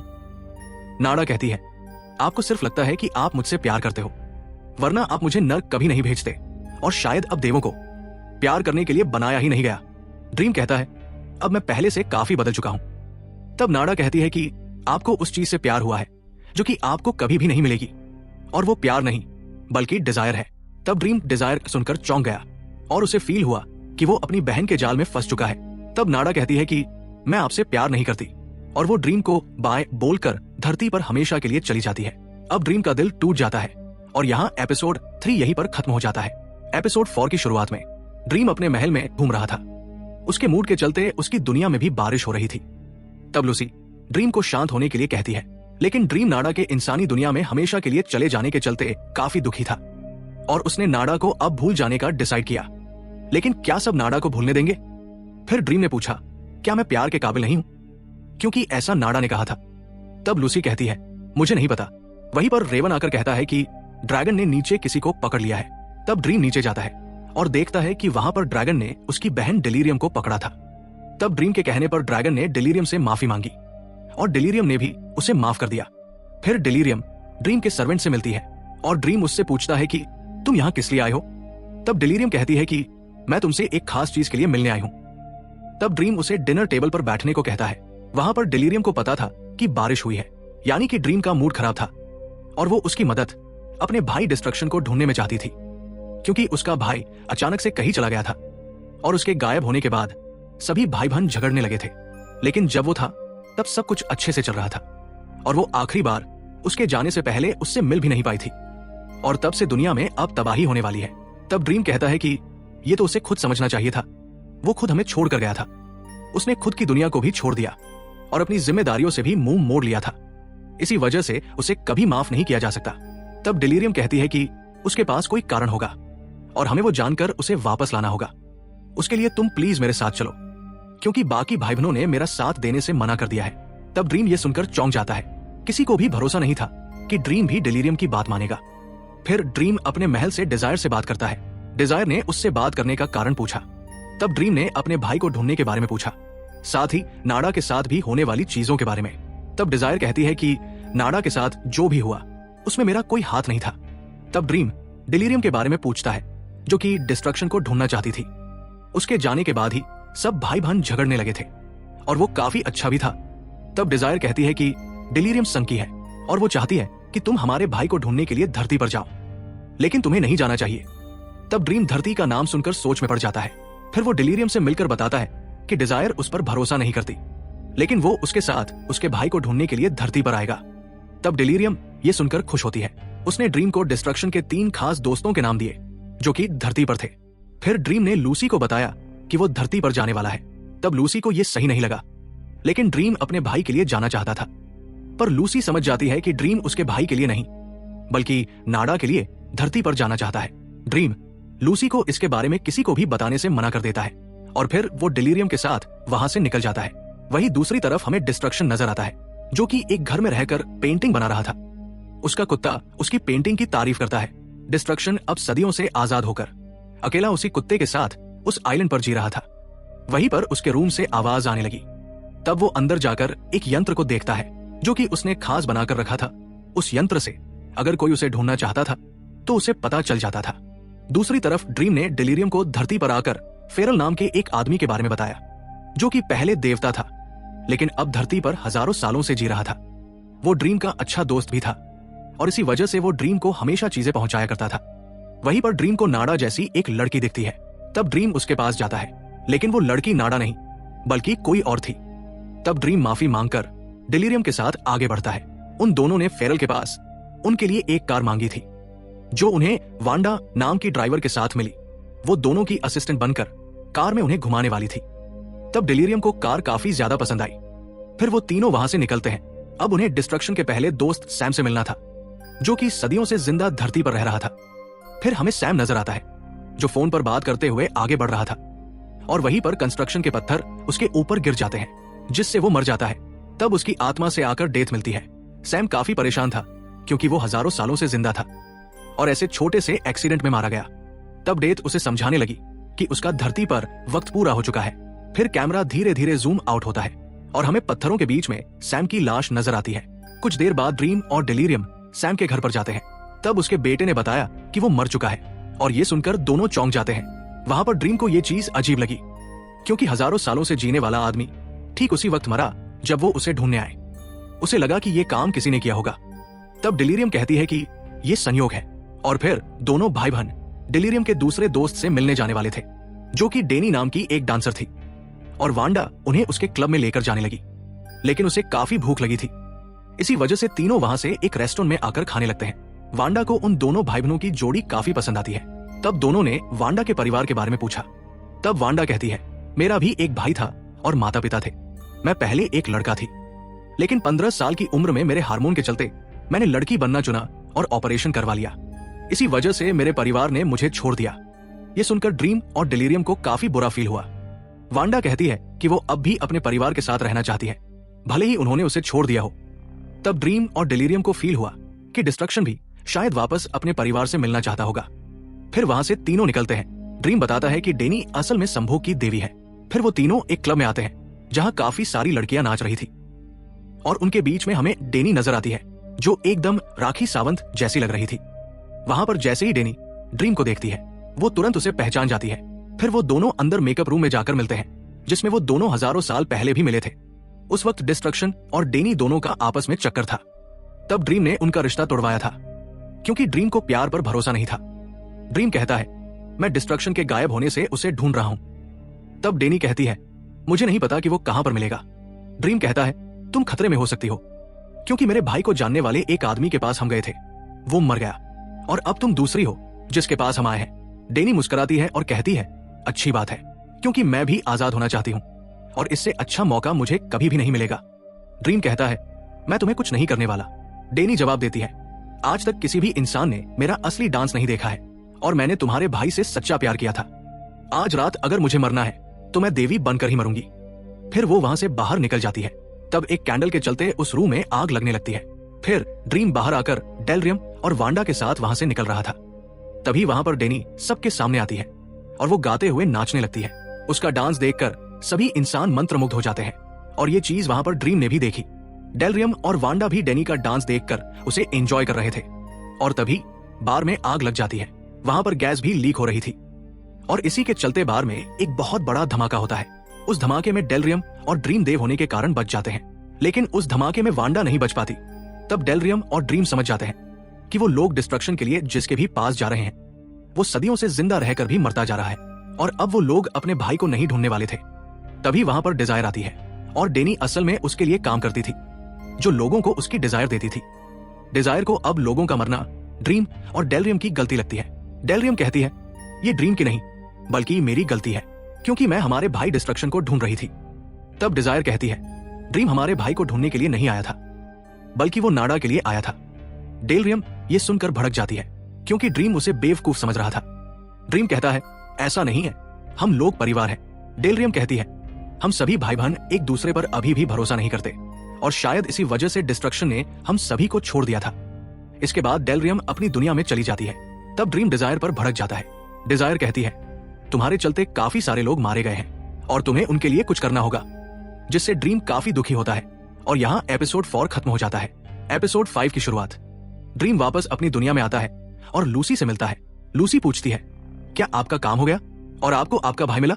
ड्रीम कहता है, मैं उसे ढूंढने गया ही नहीं था, लेकिन अब कोई चीज हमारे खिलाफ है और मुझे उसके बारे में जानना है। तब लूसी मरने वाले लोगों के बारे में पता लगाना शुरू करती है। साथ ही ड्रीम को डिस्ट्रक्शन को ढूंढने की सलाह देती है, क्योंकि वो काफी समझदार था और उसके जाने का कोई खास कारण होगा। ड्रीम कहता है, मुझे पता है कि वो क्यों गया। अब कहानी पास्ट में चली जाती है, जहां ड्रीम 1675 यानी 1675 में डिस्ट्रक्शन से उसके जाने से पहले मिला था। डिस्ट्रक्शन सालों तक धरती पर रहा था और उसने ड्रीम को मरे हुए जीव दिखाए। वो कहता है, इंसान अब काफी सारे एक्सपेरिमेंट कर रहा है, साइंस में बहुत आगे बढ़ चुका है, कुछ ही वक्त में इंसान न्यूक्लियर बम बनाकर धरती पर तबाही मचाने वाला है। ड्रीम कहता है, हमें ये चीजें पहले से पता होती है और तुम तो सदियों से ये देख चुके हो। डिस्ट्रक्शन कहता है, मैं इन जीवों का मरना बार बार देखकर परेशान हो चुका हूं और अब होने वाले धमाके इंसान को हद से ज्यादा पीड़ा देंगे। ये चीज मैं देखने के लिए बिल्कुल तैयार नहीं हूं। अब कहानी वापस प्रेजेंट में आती है। ड्रीम कहता है, डिस्ट्रक्शन को इंसानों से काफी प्यार था, लेकिन फिर भी वो तबाही के लिए उन्हें छोड़कर चला गया। लूसी कहती है, वो तबाही की वजह नहीं बनना चाहता होगा। ड्रीम कहता है, उसका काम यही था। लूसी कहती है, उसके काम के दरमियान लोगों को मारना पड़ता था और अगर आपके साथ ऐसा होता तो आप भी ये चीज समझ सकते। ड्रीम को वांडा याद आती है और इसके बाद वो वांडा के फ्यूनल पर चला जाता है। उसे वहां वांडा की आंटी डोरा मिलती है। डोरा को लगा कि ड्रीम डैन का दोस्त होगा और डैन असल में वांडा का लड़की बनने से पहले का नाम था। वहां पादरी ने वांडा के बाल काट दिए थे और उसे सूट पहनाकर लड़का बनाकर दफनाया था। पादरी का मानना था वांडा ने कुदरत के नियमों को बदला था, इसी वजह से वो मारा गया। ड्रीम कहता है, ऐसा बिल्कुल नहीं है। डोरा को उसकी बात अच्छी लगती है और वो कहती है कि वो भी वांडा से बहुत प्यार करती थी। ड्रीम कहता है, वांडा ने अपनी जिंदगी को बहुत अच्छे से जिया है। ये सुनकर डोरा खुश हो जाती है। कुछ देर बाद ड्रीम देखता है कि वांडा को मर्द बनाकर दफनाया गया था और वहां पर डेथ भी उसे लेने आती है। दोनों को ये चीज बिल्कुल पसंद नहीं आती। ड्रीम को वांडा का मरना अपनी गलती लगती है। डेथ उसे वापस लाने से मना कर देती है क्योंकि ये सही नहीं था। तब ड्रीम वहां जाकर कब्र पर से डैन का नाम मिटाकर वांडा लिख देता है। डेथ ड्रीम से कहती है, डेलरियम के पास जाओ। वो बहुत दुखी है। ड्रीम कहता है, मैं वहां नहीं जा सकता। डेथ कहती है, वो भी डिस्ट्रक्शन की तरह इस दुनिया को छोड़कर ना चली जाए। फिर डेथ डेलरियम की दुनिया का डोर खोल देती है और ड्रीम को उसकी बात माननी पड़ती है। इसके बाद डेथ को वहां वांडा की आत्मा मिलती है, जो मरने के बाद भी बहुत खुश थी। डेथ उसे अपने साथ लेकर वहां से निकल जाती है। वहीं दूसरी तरफ ड्रीम डेलरियम की अजीब दुनिया में आगे बढ़ता है। वो देखता है कि नाचने वाले लोगों के बीच में नाड़ा भी नजर आती है। वो ड्रीम के पास आती है और उसे किस करने वाली होती है, लेकिन ड्रीम समझ जाता है कि ये एक छल है और वो वहां से आगे बढ़ जाता है। फिर ड्रीम डेलरियम के महल के बाहर उससे मिलता है, जो वहां पर बहुत दुखी बैठी होती है। ड्रीम उससे माफी मांगता है और डेलरियम को बात करने के लिए मना लेता है। डेलरियम चौंक जाती है क्योंकि ड्रीम का ईगो बहुत बड़ा था और वो सदियों से किसी के भी सामने नहीं झुकता था। ड्रीम कहता है, मैं माफी की उम्मीद नहीं रखूंगा, लेकिन मैं चाहता हूं कि हम दोनों मिलकर हमारे भाई को ढूंढे और तुम हमेशा से मेरी फेवरेट रही हो। डेलरियम ये सुनकर खुश होती है। फिर उन्होंने साथ में डिस्ट्रक्शन को ढूंढने का सोचा। ड्रीम कहता है, हम इस बार किसी इंसान के पास नहीं जाएंगे ताकि वो लोग सेफ रहें और हमें इस बार हमारे बड़े भाई डेस्टिनी से बात करनी होगी। तब ये बात डेस्टिनी ने भी अपनी बुक में पढ़ ली। दूसरी तरफ हमें डिस्ट्रक्शन नजर आता है, जो कुछ कविता लिख रहा था और वो मॉन्स्टर्स के बारे में अपने कुत्ते को बता रहा था। तब कुत्ते को उसकी उन मॉन्स्टर्स की कहानी पसंद नहीं आती है, लेकिन वहां पर दोनों के पास एक दूसरे की बात सुनने के अलावा कोई ऑप्शन नहीं था। तब तक ड्रीम और डेलेरियम आकर डेस्टिनी से मिलते हैं। फिर ड्रीम ने उसे कहा, तुम्हें हमारी मदद करनी होगी। तब डेस्टिनी मान जाता है और उसने दोनों को ये चीज भूल जाने के लिए कहा। तब डेलेरियम नाराज हो जाती है। डेस्टिनी कहता है, डिस्ट्रक्शन ने हमें ढूंढने से मना किया था और हमें उसकी बात माननी चाहिए। तब ड्रीम कहता है, मैंने डेलेरियम को वादा किया है तो तुम्हें हमारी मदद करनी होगी। डेस्टिनी कहता है, दुनिया में ओरेकल्स किसी को भी ढूंढ सकते हैं। ड्रीम कहता है, अब दुनिया में कोई भी ओरेकल्स नहीं बचा है। तब डेस्टिनी बताता है, तुम्हारा बेटा अभी भी जिंदा है। फिर ये सुनकर ड्रीम चौंक जाता है। उसने डेस्टिनी से अपने बेटे के बारे में पूछा, लेकिन डेस्टिनी ने कुछ भी बताने से मना कर दिया। वहां पर ड्रीम समझ गया कि नाडा, डिस्ट्रक्शन और उसका बेटा आने वाली तबाही की भविष्यवाणी से जुड़े हुए हैं। ये सभी चीजें कैसे कनेक्ट होंगी, ये ड्रीम समझ रहा था। फिर ड्रीम को अपने पास्ट में उसका बेटा याद आने लगता है, जिसमें उसका बेटा ऑर्फियस अपनी बीवी के साथ एक बीच पर काफी दुखी था और ये सपना देखकर ऑर्फियस जाग जाता है। तब ड्रीम अपनी वाइफ कोलाइपी के साथ नजर आता है, जिसमें वो दोनों वहां पर आकर ऑर्फियस से मिलते हैं। ग्रीस के इस आइलैंड पर ऑर्फियस की शादी होने वाली थी। वहां पर ऑर्फियस ने अपनी बीवी के अजीब सपने दिखने के बारे में ड्रीम से पूछा। तब ड्रीम कहता है, हर एक सपने का कोई मतलब हो। ये जरूरी नहीं होता, लेकिन वहां पर ऑर्फियस को वो सपना काफी अजीब लगा। तब कोलाइपी ने ऑर्फियस को शादी के लिए चलने कहा और ऑर्फियस वहां से महल में आकर अपनी वाइफ यूरी से मिलता है। वहां पर डेथ भी आई थी। उसने बताया कि हमारे सभी भाई बहन यहाँ पर आए हैं, जिसमें ड्रीम के बाकी 5 भाई बहन भी हमें नजर आते हैं। ये बात सदियों पुरानी थी, ये भी समझ में आ गया। फिर एक के बाद एक ऑर्फियस के बुआ और चाचा ने आकर उसे आशीर्वाद दिया, लेकिन वहां पर डेस्टिनी ने ठीक से आशीर्वाद नहीं दिया। तब ऑर्फियस परेशान था और डेस्टिनी को पता था कि उनके साथ क्या होने वाला है। इसी वजह से ऑर्फियस भी दुखी हुआ और ये चीज वहां पर ड्रीम भी समझ गया। कुछ देर बाद ऑर्फियस और फ्यूरी की शादी हो जाती है, जिसके बाद सभी लोग काफी ज्यादा खुश होते हैं। रात होने पर शादी का जश्न चल रहा था। वहां पर ड्रीम अपने बेटे के लिए परेशान था, साथ ही उसे डांस करना भी नहीं आता था। तब डेथ ने बताया कि हमें छोड़कर बाकी सभी भाई बहन अपने काम के चलते चले गए हैं। वहीं पर यूरी ने ऑर्फियस को डांस के लिए पूछा, लेकिन उसे भी उसके पिता की तरह डांस करना नहीं आता था। तब यूरी ने ऑर्फियस को वहां से खुले में जाकर मजे करने के लिए कहा और तब ऑर्फियस और वो दोनों महल से दूर जंगल में जाते हैं। और जब वो दोनों करीब आने वाले थे, तभी एक सांप ने यूरी को काट लिया और वो वहीं पर मरी गई, जिससे ऑर्फियस काफी दुखी था और डेथ भी वहां पर आ चुकी थी, क्योंकि उसे यूरी की आत्मा को वहां से लेकर जाना था। 2 दिनों के बाद यूरी की शोक सभा में ड्रीम का पूरा परिवार इकट्ठा होता है। वहां पर कोलाइपी ने ड्रीम को बताया कि ऑर्फियस वहां पर नहीं आना चाहता। तब ड्रीम उससे बात करने के लिए गया, जिसमें ऑर्फियस किनारे पर दुखी बैठा था। ड्रीम उसके पास आकर कहता है, तुम्हें यूरी को अंतिम विदाई देनी होगी, जिससे उसकी आत्मा शांत रहे। तब ऑर्फियस मना कर देता है। ड्रीम कहता है, जिंदगी में ऐसे पल आते जाते रहते हैं जिसमें हम लोग टूट जाते हैं, लेकिन हमें वक्त के साथ खुद के घावों को ठीक करना पड़ता है। वो मर चुकी है, लेकिन तुम जिंदा हो तो तुम्हें जीना होगा। तब ऑर्फियस कहता है, मेरी पत्नी अभी भी पाताल लोक में जिंदा होगी, तो आप वहां के राजा हेडीस से मेरी पत्नी को वापस लाने की कोई डील कर दो। तब ड्रीम कहता है, वो बदले में तुम्हारी जान मांग लेंगे। ऑर्फियस कहता है, मुझे खुद की परवाह नहीं है। तब ड्रीम कहता है, मैं अपने बेटे का कभी भी सौदा नहीं करूंगा। तब ऑर्फियस भड़क जाता है। वो अपने प्यार के लिए कुछ करना चाहता था, लेकिन ड्रीम ने कुछ भी करने से मना कर दिया। और तब ऑर्फियस ड्रीम से अपने पिता का रिश्ता तोड़कर वहां से चला जाता है, जिससे ड्रीम काफी दुखी होता है। वहां से किनारे पर जाकर ऑर्फियस अपनी जान देने वाला था। तभी उसके चाचा डिस्ट्रक्शन ने आकर उसे जान देने से रोक लिया। डिस्ट्रक्शन कहते हैं, तुम लड़की से ज्यादा उससे प्यार करने वाले फीलिंग्स से प्यार करते हो और तुम अपने पिता जैसे हो। मुझे पता है कि वो तुम्हारी मदद कभी नहीं करेंगे। तब ऑर्फियस कहता है, मुझे उनसे फर्क नहीं पड़ता, बस मुझे यूरी जिंदा चाहिए, उसके बिना मैं जी नहीं पाऊंगा। डिस्ट्रक्शन कहता है, मौत मेरे हाथ में नहीं है, इस बारे में तुम्हें हमारी बहन डेथ से बात करनी होगी, लेकिन उसे पाने के लिए तुम्हें कुछ देना भी होगा। तब ऑर्फियस अपनी बुआ डेथ से मिलना चाहता था। डिस्ट्रक्शन वहां पर डेथ की दुनिया का एक पोर्टल ओपन कर देता है, जिसके बाद ऑर्फियस वहां से डेथ की दुनिया में चला जाता है। डेथ ऑर्फियस को अपने महल में देखकर चौंक जाती है। ऑर्फियस को उसका महल काफी पसंद आता है। वहां पर डेथ ने उससे आने का कारण पूछा, साथ ही वो यूरी के लिए काफी दुखी थी। तब ऑर्फियस कहता है, मुझे मेरी पत्नी वापस चाहिए। डेथ कहती है, वो तो पाताल लोक में राजा हेडीस के पास चली गई होगी, क्योंकि सभी इंसानों के मरने के बाद आत्मा वहां पर होती है। तब ऑर्फियस कहता है, मैं वहां पर जाकर अपनी पत्नी को लेकर आना चाहता हूं। डेथ कहती है, पाताल लोक में सिर्फ लोग मरकर ही जाते हैं। तब ऑर्फियस कहता है, वहां पर पहले भी काफी सारे डेमीगॉड्स और इंसान गए थे और डिस्ट्रक्शन अंकल ने बताया था कि आप कुछ कर सकती हो। डेथ कहती है, मैं ये कर सकती हूं, लेकिन इसके अंजाम काफी बुरे होंगे, क्योंकि उसके लिए मुझे तुम्हें अमर करना होगा और ये काफी बुरी चीज है। तब ऑर्फियस अमर होने के लिए तैयार था। वहां पर डेथ ने उसे फिर से सोचने के लिए कहा, लेकिन ऑर्फियस यही चाहता था। और फिर डेथ ने अपनी पावर से ऑर्फियस को अमर कर दिया और वहां से पाताल लोक का दरवाजा खोल दिया, जिससे ऑर्फियस वहां पर जाने लगा। और फिर वो पाताल लोक की तरफ काफी तेजी से आगे बढ़ता है। कुछ ही देर में वो पाताल लोक पहुंच जाता है। वहां पर उसे सैकड़ों मरने वाली आत्माएं नजर आती है, जो वहां पर कैद थी, और वो सभी ऑर्फियस को देख रही थी। ऑर्फियस उन्हें देखते हुए राजा हेडीस को ढूंढ रहा था। तभी वहां पर फेट की 3 देवियां, यानी कि नसीब की तीनों देवी ऑर्फियस के सामने आ जाती है। उन्हें ऑर्फियस का वहां पर आना बिल्कुल पसंद नहीं आया, क्योंकि ऑर्फियस जैसा डेमीगॉड मरने से पहले वहां पर नहीं आ सकता था। फिर तीनों ने बताया कि हमारा काम दुनिया को तड़पाना है।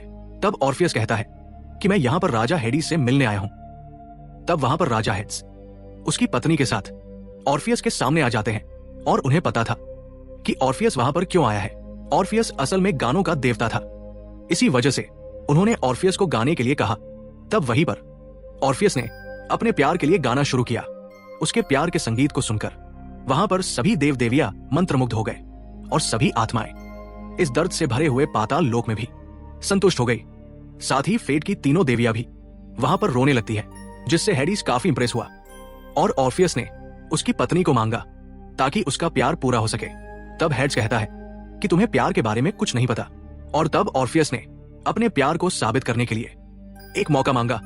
तब हेड्स कहता है कि तुम्हें तुम्हारी पत्नी वापस मिलेगी, लेकिन तुम्हें यहां से एक अंधेरी गुफा को पार करना होगा जो तुम्हें धरती पर लेकर जाएगी, और तुम्हें उस पूरे रास्ते को किसी भी हालत में पीछे देखे बिना ही पूरा करना होगा, और अगर तुमने पीछे देखा तो हमेशा के लिए अपनी पत्नी को खो दोगे। तब ऑर्फियस मान गया, और फिर गुफा के दिखने पर वो रास्ते से पीछे देखे बिना आगे बढ़ रहा था। वो गुफा खत्म होने वाली थी। तभी ऑर्फियस को पीछे से उसकी पत्नी यूरी ने बुलाया। तब ऑर्फियस ने पीछे देखा, तब यूरी उसे दिखी, लेकिन ऑर्फियस के नियम तोड़ने के चलते यूरी वहां से वापस पाताल लोक में चली गई, और ऑर्फियस हमेशा के लिए अब अकेला हो चुका था। फिर वो बाहर आकर काफी दुखी था। तब उसने इस बारे में अपनी मां कोलाइपी को बताया। तब कोलाइपी कहती है कि तुम्हारे पिता को तुम्हारी मदद करनी चाहिए थी, लेकिन उन्होंने मदद नहीं की, इसी वजह से मैंने उन्हें छोड़ दिया है, और वो कभी भी सुधरने वाले नहीं। तब ऑर्फियस अपनी मां के आने से दुखी था, और तब कोलाइपी कहती है कि तुमने हेड्स के नियमों को तोड़ा है, इसी वजह से उसके राक्षस तुम्हें मारने के लिए आते होंगे और तुम्हें यहां से निकलना होगा। तब ऑर्फियस कहता है कि मैं उनके सामने आकर मरकर फ्यूरी के पास जाना चाहता हूं, लेकिन अब तो मैं अमर होकर इस दुनिया में हमेशा के लिए फंस चुका हूं। तब कोलाइपी अपने बेटे की दुविधा के लिए काफी दुखी थी, लेकिन वहां ऑर्फियस ने उसे छोड़कर जाने के लिए कहा, क्योंकि वो पहले ही अपने पिता ड्रीम को छोड़ चुका था और उसकी मां किसी भी तरह से उसकी मदद नहीं कर सकती थी। तब कोलाइपी काफी दुखी होती है, जिसके बाद ऑर्फियस वहां से अकेला आगे बढ़ता है। रात होने पर ऑर्फियस जंगल में अकेला घूम रहा था। तब ऊपर से हेड्स के दानव उसके सामने आए और उन्होंने ऑर्फियस को पकड़कर उसके टुकड़े कर डाले। फिर उसके शरीर को वहीं पर उन्होंने नष्ट कर दिया। अगले दिन ऑर्फियस का सिर ड्रीम को एक आइलैंड के किनारे पर पड़ा हुआ दिखा, जिसमें ड्रीम अपने बेटे को इस हालत में देखकर काफी ज्यादा दुखी था। और तब ऑर्फियस उठा और उसने भी अपने पिता को देखा, क्योंकि वो अमर होने के चलते अभी इसी तरह जिंदा रहने वाला था। तब ड्रीम कहता है कि यहां पर कुछ लोगों को मैंने सपने में आकर तुम्हें संभालने का काम दिया है, जो हमेशा के लिए तुम्हें इसी आइलैंड पर संभालेंगे, और आज के बाद मैं कभी भी तुमसे नहीं मिलूंगा, क्योंकि तुमने मुझसे रिश्ता तोड़ दिया था। तब ऑर्फियस ने ड्रीम से मदद मांगी मरने में, लेकिन वहां पर ड्रीम कहता है कि हम एंडलेस कभी भी इंसानों को नहीं मार सकते, और तुम्हें मेरी बहन डेथ के साथ अमर होने का सौदा नहीं करना चाहिए था। तुमने अपनी जिंदगी और मौत खुद से ही अब चुनी है, जिसमें अब हम कभी भी नहीं मिलेंगे। तब ऑर्फियस ये सुनकर काफी दुखी हुआ और ड्रीम वहां से निकल गया। तब ऑर्फियस मरना चाहता था, लेकिन ड्रीम अपने बेटे के चलते दुखी होकर निकल गया। सदियों के बाद ये चीजें याद करके ड्रीम काफी दुखी हुआ। वहां पर डेलेरियम अब ड्रीम के लिए परेशान थी, और वो कहती है कि कुछ चीजें तुम्हारे बुक में नहीं होती। फिर डेलेरियम ड्रीम को आकर संभालने लगी। तब ड्रीम सदियों से अपने बेटे को होने वाली परेशानियों के बारे में सोचकर दुखी था। तब डेलेरियम उस जगह से निकलना चाहती थी। तब ड्रीम कहता है कि डेस्टिनी ने हमें रास्ता दिखा दिया है। तब डेस्टिनी कहता है कि जो भी डिस्ट्रक्शन को ढूंढता है वो खत्म हो जाता है। तब ड्रीम ने उसे बाय बोला। फिर वो डेलेरियम के साथ आगे बढ़ा और उसने डेलेरियम को बताया कि मेरा बेटा अब मुझसे डिस्ट्रक्शन के लोकेशन के बदले में खुद की मौत का सौदा करेगा। और ये सुनकर डेलेरियम चौंक जाती है, और यहाँ एपिसोड 5 खत्म हो जाता है। एपिसोड 6 की शुरुआत में हमें जोहाना कॉन्शियसटाइन दिखती है, जिसमें ये कहानी 1674 की थी, और जोहाना अपनी स्टोरी को लिख रही थी, जिसमें उसके भूतों को पकड़ने के काम के चलते लोग उसे डायन समझते थे। और वहीं पर जोहाना ने देखा कि ड्रीम वहां पर आया है, जो कि 5 साल पहले उसे मिला था, जैसा हमने सीजन 1 में देखा था। तब जोहाना ड्रीम को पहचान गई। तब ड्रीम को जोहाना की मदद एक चीज को ढूंढने में चाहिए थी, और तब जोहाना मान जाती है, क्योंकि उसे इन्हीं कामों में मजा आता था। 2 दिनों के बाद फ्रांस में जोहाना एक चीज को चुराकर भाग रही थी। तब 2 गार्ड्स ने आकर उसे पकड़ लिया, लेकिन वहां पर जोहाना अबला नारी बनने का नाटक करने लगी।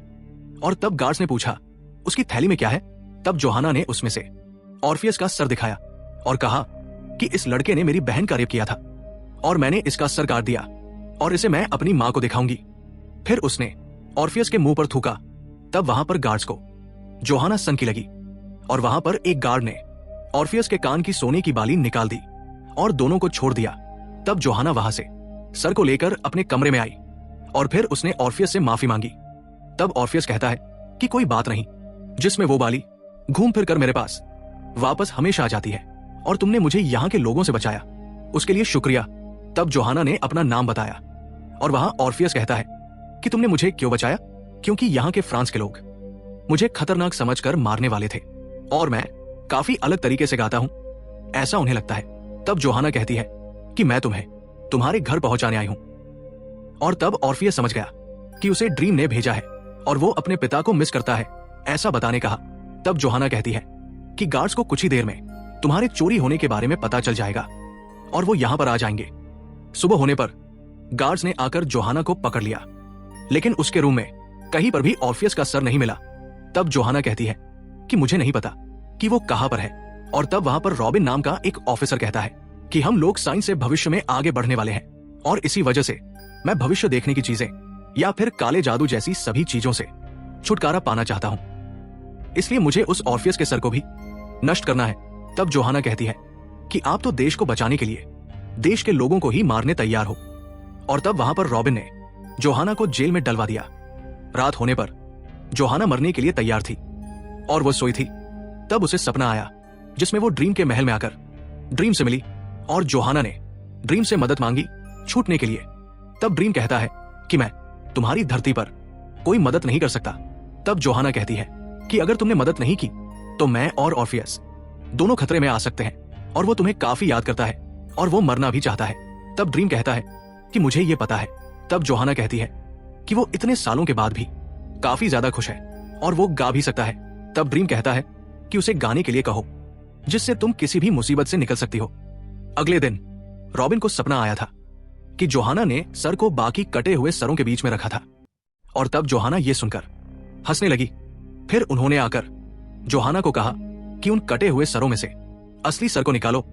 तब जोहाना आगे बढ़ी और वहां पर हजारों कटे हुए सर पड़े थे। तब जोहाना ने ऑर्फियस के सर को निकाला और उसे गाने के लिए कहा और तब ऑर्फियस वहां पर आजादी का एक गाना गाने लगा। ये गाना पूरे फ्रांस में सभी लोग सुन रहे थे, जिसमें यह सॉन्ग लोगों पर जादू कर रहा था और उसके गाने के चलते वहां के कटे हुए सर भी गा रहे थे, जिसमें लोगों को अब आजादी चाहिए थी। और इसी वजह से सबने मिलकर वहां पर रॉबिन की ही बलि चढ़ा दी। एक हफ्ते के बाद जोहाना ऑर्फियस को लेकर ग्रीस के एक अनजान आइलैंड पर आई और उसी के बीच में ऑर्फियस का मंदिर था, जिसमें कुछ पुजारी वहां पर दुनिया से दूर ऑर्फियस को बचाकर रखते थे। फिर जोहाना ने ऑर्फियस को बाय बोला और तब वहां पर ऑर्फियस अपनी कहानी सुनाने लगा कि वो वहां पर कैसे फंस गया और वो अपने पिता से अब मिलना चाहता था, साथ ही वो मरना भी चाहता था। तब जोहाना कहती है कि मैं इस बारे में कुछ नहीं बता सकती। तब ऑर्फियस ने जोहाना को उसे बचाने के लिए शुक्रिया कहा। तब जोहाना खुश हुई और उसने फिर से मिलने का वादा किया, लेकिन ऑर्फियस को पता था कि उनके मिलने से उन्हें कोई फायदा नहीं होगा। फिर जोहाना ने आगे बढ़कर पुजारियों को ऑर्फियस का सर सौंप दिया और जोहाना वहां से वापस चली गई। फिर ड्रीम जोहाना से मिलता है। तब जोहाना चाहती थी कि ड्रीम अपने बेटे से मिले और तब ड्रीम ने उससे पूछा कि तुम्हें क्या चाहिए। तब जोहाना ने कहा कि मैं मरूं, तब मैं ऑर्फियस के पास रहना चाहती हूं। और हमें प्रेजेंट में जोहाना की मौत के बाद उसकी कब्र ऑर्फियस के मंदिर के बाहर दिखी और वहीं पर ड्रीम और डिलीरियम ऑर्फियस से मिलने आ चुके थे। तब ड्रीम आगे बढ़ा। तब डिलीरियम कंफ्यूज थी कि उन लोगों का सालों के बाद डिस्ट्रक्शन से मिलना सही होगा कि नहीं। तब ड्रीम कहता है कि हम लोग उससे बात करेंगे, तभी हमें सब सच पता चलेगा। और वहीं पर गार्ड्स ने आकर दोनों को पकड़ लिया। तब ड्रीम कहता है कि मैं अपने बेटे से मिलने आया हूं और तब गार्ड समझ गए कि वही ड्रीम देव है। फिर ड्रीम आगे आकर ऑर्फियस से मिला और तब ऑर्फियस अपने पिता से मिलकर काफी ज्यादा खुश हुआ और वो सदियों के बाद मिले थे। तब ड्रीम भी अपने बेटे को देखकर काफी खुश हुआ। तब ऑर्फियस ने माफी मांगी क्योंकि उसने काफी गलत चीजें जिंदगी में चुनी थी। तब ड्रीम कहता है कि मैंने भी तुम्हें छोड़कर गलती ही की थी। तब ऑर्फियस कहता है कि आपने हमेशा मेरा ध्यान रखने के लिए यहां पर लोगों को भेजा है और मेरे चोरी हो जाने पर आपने जोहाना को भी भेजा था, जिसमें अब आप खुद यहां पर आए हो, तो कुछ तो बड़ी प्रॉब्लम हुई होगी। और आप मुझे सब कुछ बता सकते हो। तब ड्रीम ने उसे सभी चीजें बता दी। कुछ देर बाद ड्रीम बाहर आकर डिलीरियम से मिला और फिर उसने बताया कि ऑर्फियस ने उससे डील की है और अब वो अपने भाई से मिलने वाले हैं। तब डिलीरियम पूछती है कि भाई कहां पर है। तब ड्रीम ने पास का एक आइलैंड दिखाया जिसमें डिस्ट्रक्शन ऑर्फियस के सामने वाले आइलैंड में ही रहता था और उसे पता था कि दुनिया में कोई भी ऑर्फियस के आइलैंड तक जल्द से जल्द नहीं पहुंच पाएगा और इसलिए उसने सोच समझकर उस जगह को चुना था। ये ड्रीम भी समझ गया। फिर वो दोनों आइलैंड पर आगे बढ़े। तब वहां पर दोनों को डिस्ट्रक्शन का कुत्ता दिखा और फिर ड्रीम ने वहां पर सालों के बाद अपने भाई डिस्ट्रक्शन को देखा और तब डिलीरियम अपने भाई से मिलकर काफी ज्यादा खुश थी, जिसमें डिस्ट्रक्शन समझ गया था कि ड्रीम अब पहले से काफी बदल चुका है। कुछ देर बाद डिस्ट्रक्शन ने दोनों भाई बहनों को खाना खिलाया और उसे पता था कि वो दोनों आने वाले हैं। तब ड्रीम कुछ भी नहीं खा रहा था और तब डिलीरियम कहती है कि मैं तुम्हें ढूंढना चाहती थी और ड्रीम ने सिर्फ मेरा साथ दिया है और तुम तो चले गए थे। तब मैं काफी दुखी थी, इसी वजह से मैं तुम्हें ढूंढते हुए यहां पर आई। और क्या तुम वापस आना चाहते हो? तब डिस्ट्रक्शन ने मना कर दिया और वो कहता है कि मैंने एक डिवाइस बनाया था जिससे कोई भी मुझे ढूंढे तो मुझे पता चलता है और उसी के चलते मेरे दोस्तों से जो भी बात करने जाए वो भी मारे जाते हैं। तब ड्रीम को ये चीज पसंद नहीं आई और वहां पर डिस्ट्रक्शन कहता है कि तुम्हें तो पहले लोगों के मरने से कोई फर्क नहीं पड़ता था, लेकिन अब तुम लोगों की परवाह करते हो, यानी कि तुम काफी बदल चुके हो। तब ड्रीम कहता है कि हम लोग तुम्हें ढूंढ रहे थे जबकि दूसरे लोग मारे गए और ये चीज अब हमारी गलती है। और तब डिस्ट्रक्शन कहता है कि तुमने ही आखिरी बार कहा था कि इंसानों से कोई फर्क नहीं पड़ता। तब ड्रीम कहता है कि तुमने तो अपनी जिम्मेदारी से ही मुंह मोड़ लिया था और तुमने अपनी दुनिया को भी छोड़ दिया और ये काफी गलत है। तब डिस्ट्रक्शन उन्हें बाहर लाया और वहां पर ड्रीम ने उसे वापस चलने के लिए कहा। तब डिस्ट्रक्शन ने मना कर दिया और वो कहता है कि मेरी दुनिया अभी भी अच्छे से चल रही है और मेरे वहां पर होने से धरती पर या फिर मेरी दुनिया पर कहीं पर भी कोई फर्क नहीं पड़ रहा और अब मेरे वापस जाने से भी कोई फर्क नहीं पड़ेगा, जिसमें लोग अपनी तबाही के लिए अब खुद जिम्मेदार हैं और अब मुझे इस जगह को भी छोड़ना होगा जिसमें मुझे यहां पर मजा आ रहा था, लेकिन अब मुझे यहां से जाना होगा वरना मेरे बाकी भाई बहन भी यहां पर आ जाएंगे।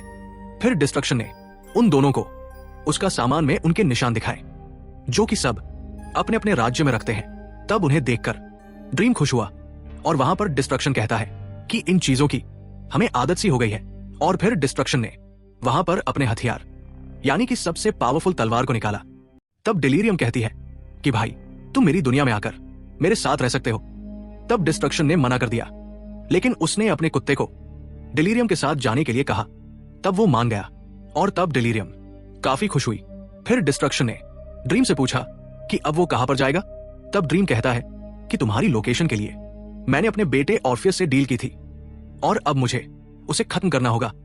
तब डिस्ट्रक्शन चौंक गया क्योंकि ड्रीम सदियों के बाद सिर्फ उसके लिए अपने बेटे ऑर्फियस से मिला था, यानी कि वह अपने भाई की हद से ज्यादा परवाह करता था और इसका मतलब यही था कि वो पहले से काफी बदल चुका था। लेकिन फिर भी डिस्ट्रक्शन अपने भाई की बात नहीं मान सकता था और उसने ड्रीम को भी कहा कि प्यार के लिए सब कुछ छोड़ देना चाहिए। तब ड्रीम प्यार शब्द सुनकर चौंक गया। तब डिस्ट्रक्शन कहता है कि प्यार के लिए हम जो भी करते हैं वही सही होता है। फिर डिस्ट्रक्शन अपने दोनों भाई बहन से मिला और वो अपने कुत्ते को बाय बोलकर अब नई दुनिया में जाने वाला था और वहां से डिस्ट्रक्शन आसमान के रास्ते से अपने नए सफर पर निकल पड़ा। और तब तीनों काफी ज्यादा दुखी हुए, जिसमें ड्रीम कहता है कि वो 300 साल पहले ही दुनिया को छोड़कर गया था और अब हमें वापस जाना होगा। तब डिलीरियम कहती है कि वो वापस नहीं आने वाला। ये जानकर मैं अब उसके लिए काफी खुश हूं। तब ड्रीम कहता है अब मुझे ऑर्फियस की डील को खत्म करना होगा और वहां से ड्रीम ऑर्फियस के महल में फिर से आया। तब ऑर्फियस अपने पिता को देखकर काफी खुश हुआ और उसने डिस्ट्रक्शन चाचा के बारे में पूछा। ड्रीम कहता है वो काफी अजीब है और अब वो इस दुनिया से चला गया है। हमेशा हम लोग जो चाहते हैं वो कभी नहीं कर पाते और मुझे पता था कि वो वापस नहीं आएगा, फिर भी मैं तुम्हारे पास आया। तब ऑर्फियस कहता है आप मेरे लिए यहां पर आए थे और मैंने सबसे मौत मांगी थी, लेकिन मुझे नहीं पता था कि मेरी इच्छा आप पूरी करने आओगे और आप कभी भी मुझसे मिलना नहीं चाहते थे। ड्रीम कहता है, मैंने ऐसा इसलिए कहा था क्योंकि मैं अपने बेटे के बिना इस दुनिया में नहीं रहना चाहता था, लेकिन तुम्हें काफी वक्त पहले ही मर जाना चाहिए था।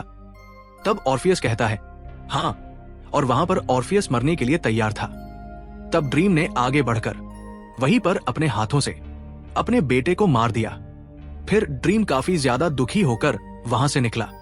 तब उसे बाहर डेरियम मिली और वहां पर ड्रीम का उसके साथ का ये सफर यहीं पर खत्म हुआ। तब डेरियम ने उसे थैंक्स कहा और ड्रीम वहां से उसकी दुनिया में जाने के लिए आगे बढ़ा। ड्रीम अपने महल में आकर काफी दुखी था। उसने लूसी को कहा, ऑर्फियस के पुजारियों को ऑर्फियस को दफना देने का काम आखिरी काम था, ये बताकर उन्हें आजाद कर दो। तब लूसी मान गई। फिर ड्रीम ने आकर अपने कमरे में अपने हाथों को साफ किया और वहां पर उसे अपने बेटे का खून अपने हाथों में नजर आया।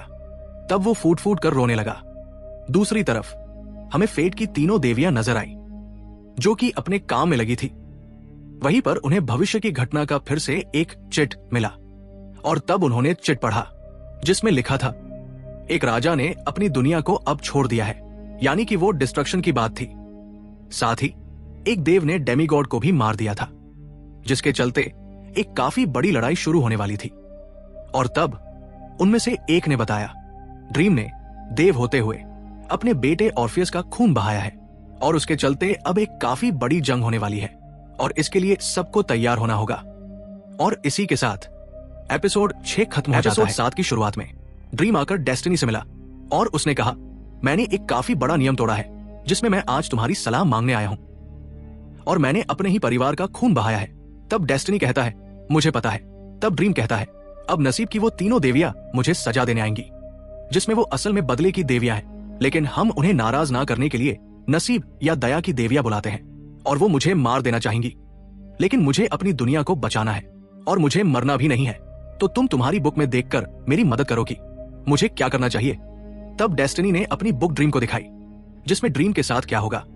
ये चीज देवियों ने पिछले एपिसोड के एंड में रस्सी के काटने के सीन के साथ काट दिया था, जो कि असल में ड्रीम का भविष्य था। और अब ड्रीम के साथ क्या होगा, ये डेस्टिनी को इस बुक में भी नहीं लिखा था। फिर डेस्टिनी ने ड्रीम को कहा कि उसे जो किया है उसके अंजाम के लिए तैयार हो जाओ। दूसरी तरफ तीनों देवियां अब ड्रीम को सजा देने की तैयारी कर रही थी। वहीं पर ड्रीम उनके घर पर आ गया। फिर ड्रीम ने उन तीनों को गिफ्ट्स दिए जो उन्हें पसंद आ रहे थे और तब तीनों देवियां खुश हुई। लेकिन उन्हें पता था कि ड्रीम उन्हें रिश्वत दे रहा है, जिसमें ड्रीम को उनसे दया चाहिए थी। तब ड्रीम कहता है, मैं अपनी दुनिया को बचाना चाहता हूं क्योंकि मेरा काम यही है। तब देविया कहती है, नियमों के हिसाब से हमें तुम्हें सजा देनी होगी। तब ड्रीम कहता है, कोई भी तुम्हारे नियम को तोड़ने से नाराज नहीं होगा और तुम इस बार मुझे छोड़कर नियम को तोड़ दो। तब देविया कहती है, तुम्हारे काफी सारे दुश्मन हैं, जिसमें डिजायर, लूसीफर या फिर कोलाइपी भी आते हैं और वो लोग नियम तोड़ने से नाराज हो जाएंगे और तुम्हें अपनी मौत को अब कबूल करना चाहिए। दूसरी तरफ हमें यूके के पॉप और उसके असिस्टेंट साथ में दिखे और तब ड्रीम आकर उनसे मिला। पॉप ने वहां पर सबको जाने के लिए कहा और पॉप और असिस्टेंट ड्रीम के पास आए, लेकिन वो दोनों असल में लोकी और रोबिन थे जो रिलेशनशिप में आकर घूम रहे थे। साथ ही उन्होंने पॉप और उसके असिस्टेंट का रूप लिया हुआ था। ड्रीम अपने पुराने 2 अलग अलग दोस्तों को साथ में देखकर चौंक गया था, लेकिन वो दोनों एक दूसरे को काफी पसंद करते थे क्योंकि वो एक ही जैसे शैतान थे। तब ड्रीम ने लोकी की मदद मांगी क्योंकि लोकी को ड्रीम का कर्ज वापस करना था। तब लोकी ने रोबिन को बताया कि ड्रीम ने उसकी मदद भागने में की थी, इसलिए ड्रीम अब उसकी मदद अपनी जान बचाने में मांग रहा है क्योंकि उसे मारने के लिए देवियां आने वाली है। तब ड्रीम कहता है, मैं यही चाहता हूं।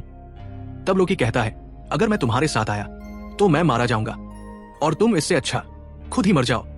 तब ड्रीम कहता है, ये हमारा सौदा नहीं हुआ था और हमारे सौदे के चलते तुम्हें आना होगा। कुछ देर बाद लोकी और रोबिन वहां से भड़के हुए निकले। लोकी को ड्रीम का घमंड पसंद नहीं था और उसे लगा कि वो एसगार्ड से भागकर अब ड्रीम की कैद में फंसा हुआ है। तब रोबिन ने लोकी से कहा कि ड्रीम की बात सुनने के बजाय देवियों की मदद करो, जिससे ड्रीम का खतरा हट जाए और ड्रीम के साथ उसका सौदा भी खत्म हो जाएगा। लोकी को यह आइडिया काफी पसंद आया। उधर ड्रीम की दुनिया में मार्व, गिलबर्ट, न्यूला, रेवेन और लसी अब तीनों देवियों से लड़ने की तैयारी के बारे में सोच रहे थे। तब न्यूला को पता चला कि ड्रीम के पास अपनी कोई सेना नहीं थी।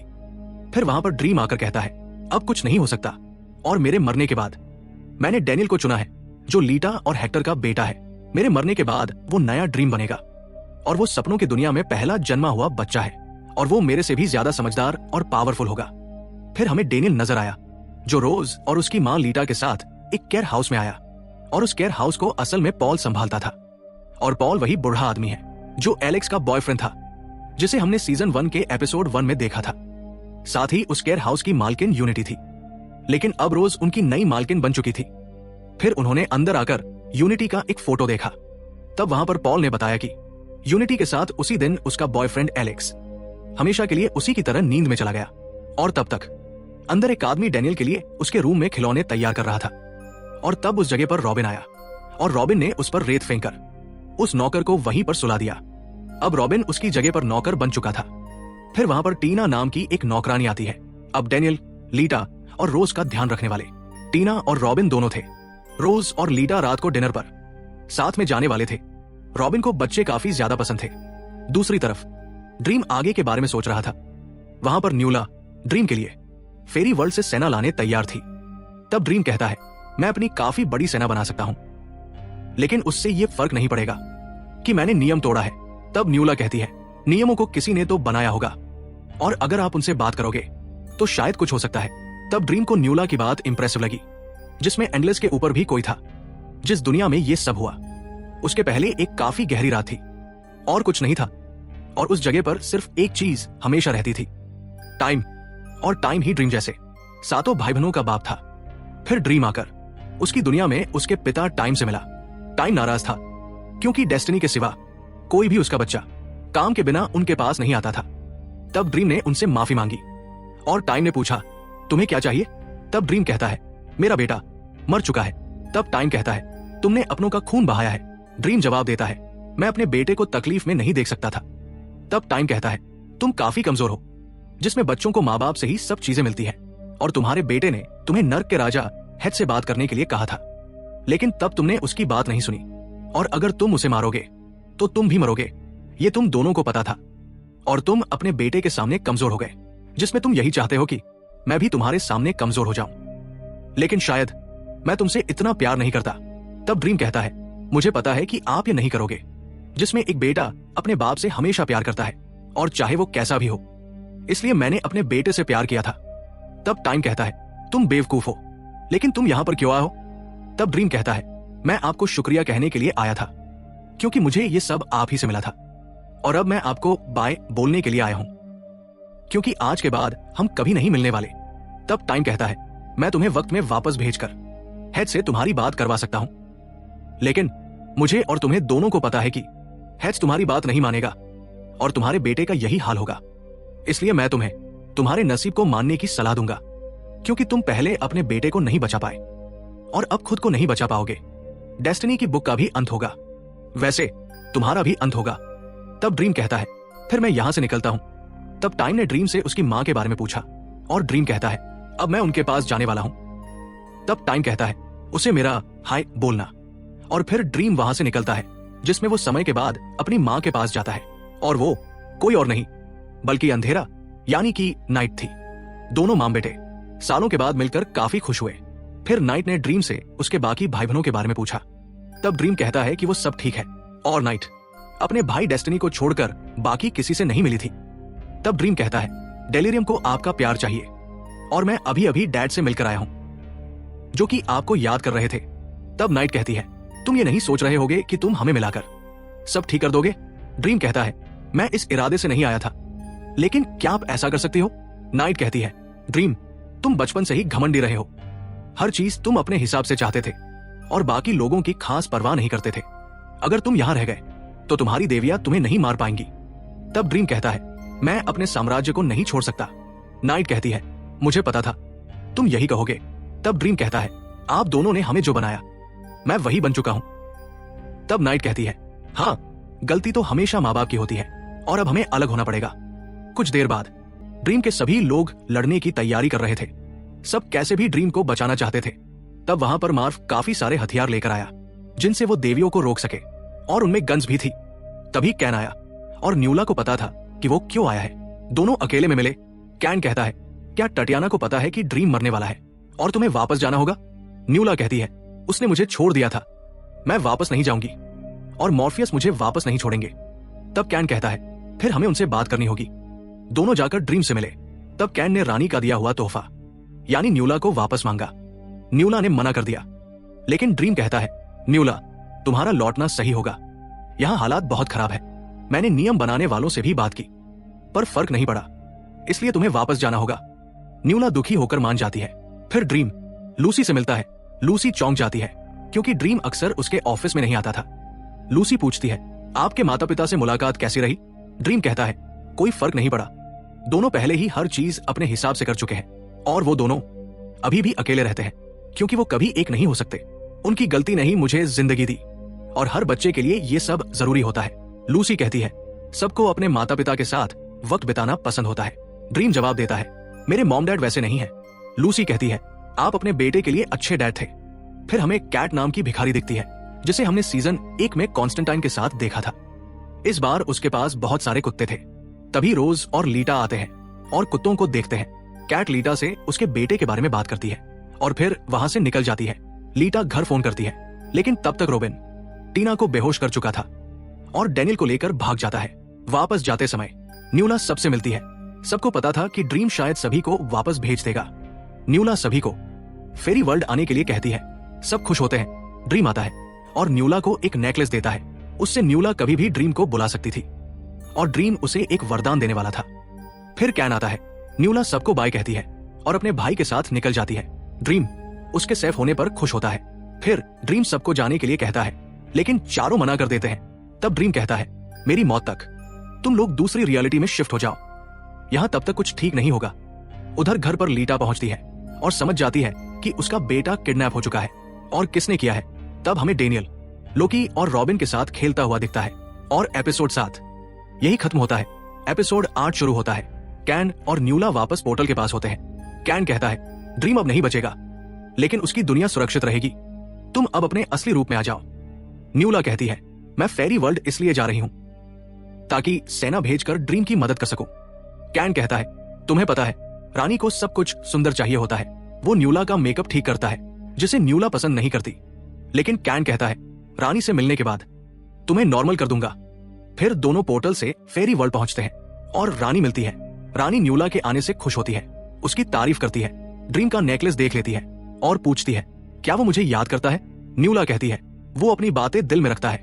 दूसरी तरफ ड्रीम अपनी बहन डिस्पेयर से मिलता है। दोनों काफी समय बाद मिले थे। डिस्पेयर बताती है कि वो छुपकर ऑर्फियस से मिलती थी। ऑर्फियस उसके लिए गाने गाता था और बदले में वो उसे ड्रीम के बारे में बताती थी कि वो अपने पिता को याद करता है। दोनों ज्यादा बात नहीं करते, लेकिन फिर भी साथ बैठकर गम बांटते हैं। तब ड्रीम कहता है मैंने अपने भाई बहनों का ध्यान नहीं रखा और अब वो भी मेरे पास नहीं है, लेकिन शायद डेनियल हॉल मेरी जगह बेहतर ड्रीम बनेगा। तभी डिस्पेयर देखती है कि डेनियल किडनैप हो चुका है और लीटा दुख में है, जो डिस्पेयर की शक्ति का स्रोत था। लीटा पुलिस को किडनैपिंग की रिपोर्ट देती है और उसे लगता है कि ये ड्रीम ने किया है क्योंकि उसने धमकी दी थी कि वो उसके बेटे को ले जाएगा। तब लोकी और रॉबिन नकली ऑफिसर बनकर लीटा से मिलते हैं। वे लोग रेत गिराकर उसे दिखाते हैं और सारा इल्जाम ड्रीम पर डाल देते हैं। ड्रीम और डिस्पेयर दोनों ये देखते हैं। ड्रीम लूसी से पूछता है डेनियल कहाँ है? लूसी कहती है वो सपनों में हमारी दुनिया में आता है और वापस आ जाएगा। ड्रीम कहता है नहीं, उसे किसी गहरी नींद की दवाई से सुलाया गया है। वो अब इस दुनिया में वापस नहीं आएगा, इसलिए मुझे खुद जाकर उसे बचाना होगा। तब लूसी कहती है कि मैंने फेट की देवियों की जानकारी निकाली जिसमें उन तीनों की पावर्स उन तक सीमित है और वो किसी दूसरे राजा की दुनिया में राजा के होते हुए नहीं आ सकती। इसलिए आपको लोकी ने बाहर बुलाने के लिए ही किया होगा और आपको अपने साथ किसी को लेकर जाना चाहिए। ड्रीम कहता है मुझे पता है कि लोकी और रॉबिन से चालाक और खतरनाक कौन है। और तभी हमें जोहाना कॉन्स्टेंटाइन नजर आती है जो एक लड़के के साथ मजे करके उसका खून करने वाली थी। ये एक सपना था और उसी सपने में ड्रीम आया और वो अचानक उठ गई। ड्रीम कहता है तुम अपने प्यार को ढूंढ नहीं पा रही हो, इसलिए बार बार तुम सपने में जाकर लोगों को मार देती हो।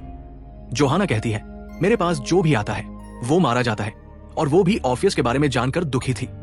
ड्रीम जोहाना से कहता है कि मुझे तुम्हारी मदद चाहिए डेनियल को ढूंढने में, और ये भी बताया कि वही बच्चा नया ड्रीम बनेगा और लोकी रॉबिन को कैद करना जरूरी है। जोहाना चौंक गई। तब ड्रीम ने उसे उसकी परनानी लेडी जोहाना कॉन्स्टेंटाइन की डायरी देकर मदद करने को कहा। जोहाना पूछती है क्या मेरी दादी कभी ड्रीम के साथ सोई थी? क्या उसे उसका प्यार मिला था? और रात होने के चलते वो डायरी पढ़ने लगी। दूसरी तरफ लीटा अपने बेटे के लिए परेशान थी। उसे फेट की तीनों देवियां मिली और उन्होंने उलझे हुए शब्दों में बताया, जिसने भी तुम्हारे बेटे को किडनैप किया है तुम उससे पहले मिल चुकी हो। वो जैसा दिखता है वैसा नहीं है, वो तुम्हारे बेटे को आग में फेंक देगा। ये सपना देखकर लीटा डर गई। लोकी देखता है कि रॉबिन और डैनियल खेल रहे हैं। लोकी को बच्चों से नफरत थी क्योंकि उसके 6 बच्चे थे और सभी जानवर थे और ओडिन ने उन्हें मरवा दिया था। रॉबिन को बच्चे पसंद थे। लोकी कहता है ये बच्चा एक सैनिक है जो गेम से बाहर होने वाला है। रॉबिन समझ गया कि लोकी उसे मारने वाला है। सुबह जोहाना ने डायरी पढ़कर समझ लिया कि उसकी दादी को सच्चा प्यार कैसे मिला था और उसने डायरी ड्रीम को वापस कर दी। ड्रीम कहता है तुम्हें मेरे साथ काम करने के चलते ही तुम्हें भी प्यार मिल सकता है, लेकिन जोहाना कहती है मुझे प्यार नहीं चाहिए क्योंकि मैं जिसे भी चाहती हूं वो मर जाता है। वो कहती है हमें क्राइम सीन से ही केस शुरू करना चाहिए। ड्रीम कहता है मैं लीटा के पास नहीं जा सकता क्योंकि मैंने उसे कहा था कि मैं उसके बेटे को लेकर जाऊंगा। जोहाना कहती है तुम मिलोगे, फर्क नहीं पड़ेगा। दोनों घर पहुंचे। ड्रीम उसे पहचानता है। वहां एलेक्स नींद में पड़ा था। पॉल कहता है ड्रीम अब तुम एलेक्स को माफ कर दो। ड्रीम कहता है नहीं, वो इसी लायक है। तभी लीटा आती है और ड्रीम पर आरोप लगाती है कि उसने ही डैनियल को किडनैप किया। ड्रीम कहता है अगर मैंने उसे किडनैप किया होता तो मैं यहां नहीं आता। जोहाना कहती है कि वो मदद कर रहे हैं। लीटा कहती है अगर मेरे बच्चे को कुछ हुआ तो मैं तुम्हें मार दूंगी। ड्रीम बाहर आकर परेशान था। ड्रीम कहता है सब लोग मुझसे नाराज है। जोहाना शांत होकर समझाती है कि पॉल और लीटा उसकी वजह से दुख में है और अब वो भी एक पिता होने के नाते दर्द समझ सकता है। वो कहती है मुझे पता है कि तुम मरना चाहते हो, ये एक सुसाइड मिशन है। ड्रीम हैरान होता है। जोहाना उसका साथ देने से मना कर देती है और कहती है तुम अपनी दुनिया में वापस जाओ वरना तुम बचोगे नहीं। ड्रीम मान जाता है। उधर रॉबिन डैनियल को लेकर भाग रहा था और लोकी को पता चल गया था हॉब की एक पत्नी मर चुकी थी। ड्रीम उसे मिलता है। हॉब कहता है कोई अपना मरता है तो दर्द होता ही है। ड्रीम कहता है कि शायद वो कभी लौट कर ना आए। हॉब उसे दारू ऑफर करता है ताकि उसका गम हल्का हो सके। हॉब कहता है तुम इंसान बनते जा रहे हो, जिसमें ड्रीम कहता है मैंने काफी बड़ी बड़ी गलतियां की है जिनके चलते अब मैं फंस चुका हूं। तब हॉब कहता है इंसानों की भी असली फितरत यही है। तब ड्रीम कहता है जब मैं तुमसे पहली बार मिला था तब मैंने डेथ के साथ तुम पर शर्त लगाई थी कि कोई भी समझदार आदमी सदियों तक जिंदा रहना नहीं चाहेगा, लेकिन मैं हार गया था और तुम मेरे चलते ही लोगों को अब खो रहे हो। तब हॉब कहता है मुझे तुमने ये चीज ऑफर की थी और मैंने खुद से ये चुना था। तब ड्रीम कहता है काश मुझे भी ऐसा मौका मिल पाता। तब हॉब कहता है इतने सालों में मैंने किसी को भी पूरी तरह से जिंदगी में खुश नहीं देखा, इसलिए हमें जो भी वक्त मिलता है हमें उसे एंजॉय करना चाहिए और तुमसे भी गलतियां हुई है तो तुम्हें उसे सुधारना चाहिए। ड्रीम सोच में पड़ जाता है। ड्रीम उसके कमरे में एलेक्स को देखता है। एलेक्स उठकर माफी मांगता है। ड्रीम भी कहता है मुझे भी माफ कर दो। वो एलेक्स को आजाद कर देता है। पॉल सदियों बाद उसे जीवित देखकर खुश हो जाता है। रॉबिन डैनियल को वापस ला रहा था। वो ड्रीम से मिलता है और माफी मांगता है। वो डैनियल को लाइटा को लौटाने वाला था। ड्रीम कहता है मुझे बच्चा दो। रॉबिन कहता है लोकी को आजाद कर दो, तभी मैं दूंगा क्योंकि लोकी किसी काम का नहीं है। ड्रीम मान जाता है। रॉबिन कहता है कि लोकी उसे हंसाता है इसलिए उसे पसंद है। ड्रीम लोकी का रूप ले लेता है और गुस्सा दिखाता है, लेकिन रॉबिन की बातों से खुश हो जाता है और वो वादा करता है कि डैनियल को नहीं मारेगा और डैनियल सपनों की दुनिया का राजा बनेगा। तब रॉबिन मान गया और वो तीनों वापस चले गए। फिर तीनों घर पर आए।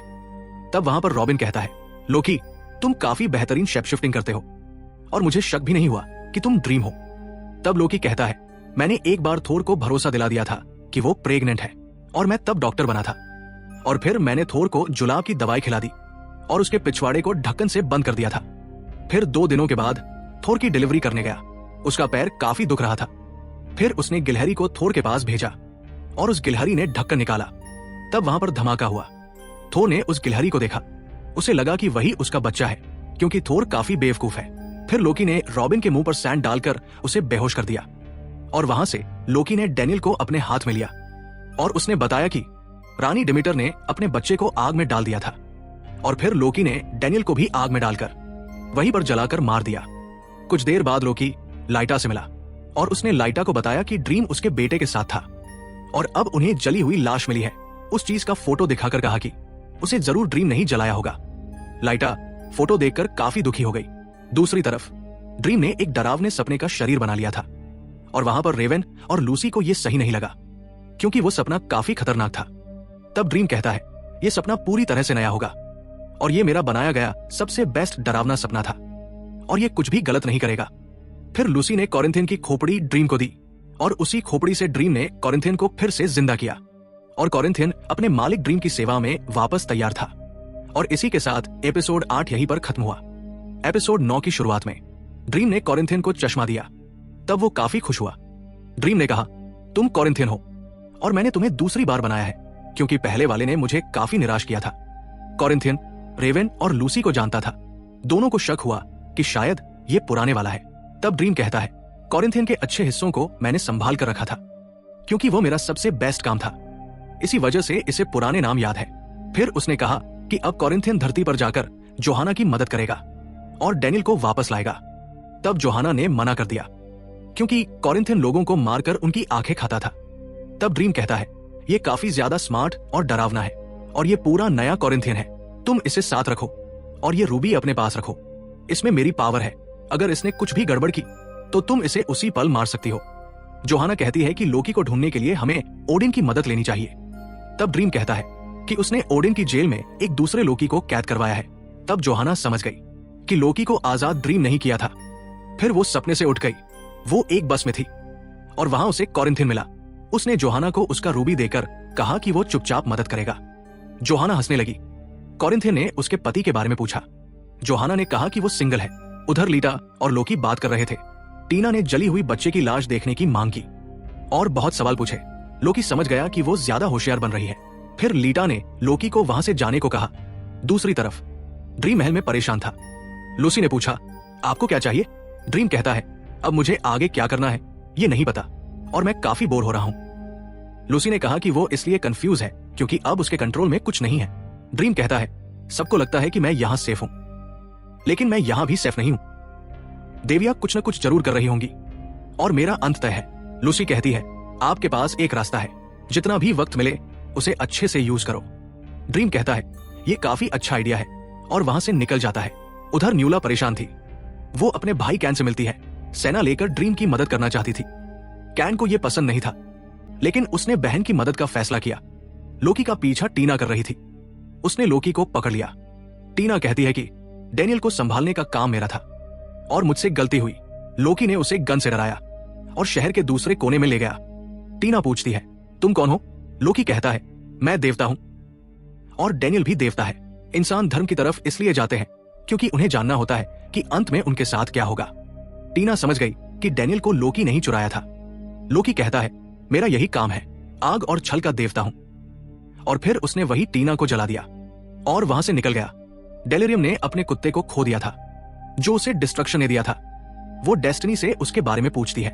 डेस्टिनी कहता है कि वो खुद ढूंढे और अगर वो कुत्ता मिला तो और भी चीजें मिलेंगी। डेलिरियम कंफ्यूज थी। फिर उसने देखा कि वहां 2 डेस्टिनी खड़े हैं और वो और ज्यादा कंफ्यूज होकर हंसने लगी। दूसरी तरफ ड्रीम गिलबर्ट से मिला। गिलबर्ट को पता था कि ड्रीम डैनियल के लिए परेशान था और ये परेशानी उसके बेटे के मरने के बाद शुरू हुई थी। ड्रीम कहता है कि मुझे ऑर्फियस के बारे में बात नहीं करनी। गिलबर्ट कहता है कि वो अपने करीबी लोगों की बात नहीं करता, लेकिन नाडा डैनियल और डिस्ट्रक्शन के लिए बड़े खतरों में गया है। वो कहता है कि ड्रीम अब पहले से बदल गया है। एंडलेस के बदलने के साथ ही सब कुछ बदल जाता है। ड्रीम ये सुनकर चौंक गया। उधर जोहाना ने देखा कि कॉरिंथियन काफी क्यूट है और कुत्तों से खेल रहा था, लेकिन अभी भी कोई जानकारी नहीं मिली थी। जोहाना कहती है कि लोकी आग का देवता है तो आग से उसे ढूंढा जा सकता है और ओडिन दारू का देवता है तो दारू से उसे बुलाया जा सकता है। उसने ओडिन के लिए दारू फेंककर मंत्र बोला। कॉरिंथियन कहता है कि ड्रीम ने ओडिन को बुलाने से मना किया था और इसलिए उन्हें लोकी को बुलाना चाहिए। फिर जोहाना ने आग जलाकर पूछा कि लोकी ने आखिरी बार किसे छला था। आग से रास्ता बन गया और दोनों उसी रास्ते पर चले, लेकिन उन्होंने दारू को मंत्र के साथ बोला था, इसलिए परमपिता ओडिन भी आ चुके थे। दूसरी तरफ लीटा नाराज बैठी थी। तब उसके पास कैट आई और लीटा उसे पहचान गई। तब कैट कहती है कि मुझे दया की देवियों ने भेजा है, जो तुम्हारे बेटे को जिंदा तो नहीं कर सकती, लेकिन उसे मारने वाले को सजा दिला सकती है। और फिर वो कहती है, तुम मेरे साथ चलो। तब कैट वहां से लीटा के साथ निकल गई। तब तक लोकी अपने घर पर आया और उसने जले हुए बच्चे को बाहर निकाला। उसने राख हटाई और अंदर से जिंदा डैनियल को निकाल लिया। ये देखकर वहां पर मौजूद रॉबिन चौंक गया। तब लोकी बताता है कि देवी डेमीटर ने अपने डेमीगॉड बच्चे को आग में फेंक दिया था ताकि उसका इंसानी हिस्सा खत्म हो जाए और वो पूरा देवता बन जाए। और अब डेनियल भी पूरी तरह से ड्रीम बन चुका है, जो मॉर्फियस से भी ज्यादा पावरफुल है। रॉबिन समझ चुका था कि लोकी ने ये सब जानबूझकर किया है। वो काफी परेशान था। लोकी उसे मनाने लगा। उधर लीटा ड्रीम से बदला लेने वाली थी और लोकी आजाद होने वाला था, लेकिन रॉबिन नाराज होकर वहां से निकल गया। तब लोकी डेनियल से कहता है वो वापस मेरे पास आ जाएगा। तब तक जोहाना और कोरिंथियन टीना की लाश के पास पहुंचे। जोहाना समझ गई थी कि ये लोकी ने किया होगा। कोरिंथियन ने टीना की आंखें निकालकर अपनी आंखों में डाल दी और उसे टीना की पूरी जिंदगी दिखने लगी। उसे पता चल गया कि लोकी ने उसे कैसे मारा और लोकी सामने वाली होटल में ही था। दोनों वहीं पहुंच गए। फिर वे दोनों रॉबिन से मिले और उससे थोड़ा फ्लर्ट करने लगे। रॉबिन खुश था क्योंकि उसका ब्रेकअप हुआ था। वो दोनों को देखकर थोड़ा चौंका भी। दोनों ने शादीशुदा होने का नाटक किया और बच्चों के बारे में पूछने लगे। तब रॉबिन बताता है कि उसका बच्चा उसके एक्स के पास ऊपर वाले रूम में है। उधर कोरिंथियन और जोहाना एक दूसरे को प्यार भरी नजरों से देख रहे थे। रॉबिन इंप्रेस हुआ और कहता है, जोहाना तुम काफी लकी हो, तुम्हें ऐसा प्यार करने वाला मिला है और तुम दोनों को ड्रीम ने भेजा होगा, तो उसे क्या चाहिए? तब दोनों ने लोकी और डेनियल के बारे में पूछा। रॉबिन ने उनके रूम का कार्ड दे दिया और वो फेरी वर्ल्ड लौटने के लिए निकल गया। वो दोनों को हमेशा साथ में खुश रहने की शुभकामनाएं देकर चला गया। दोनों काफी खुश थे। दूसरी तरफ ड्रीम अपने काम में लगा था। तभी डिलीरियम आई। ड्रीम ने पूछा, तुम वापस क्यों आए हो? डिलीरियम कहती है, मेरा कुत्ता खो गया है।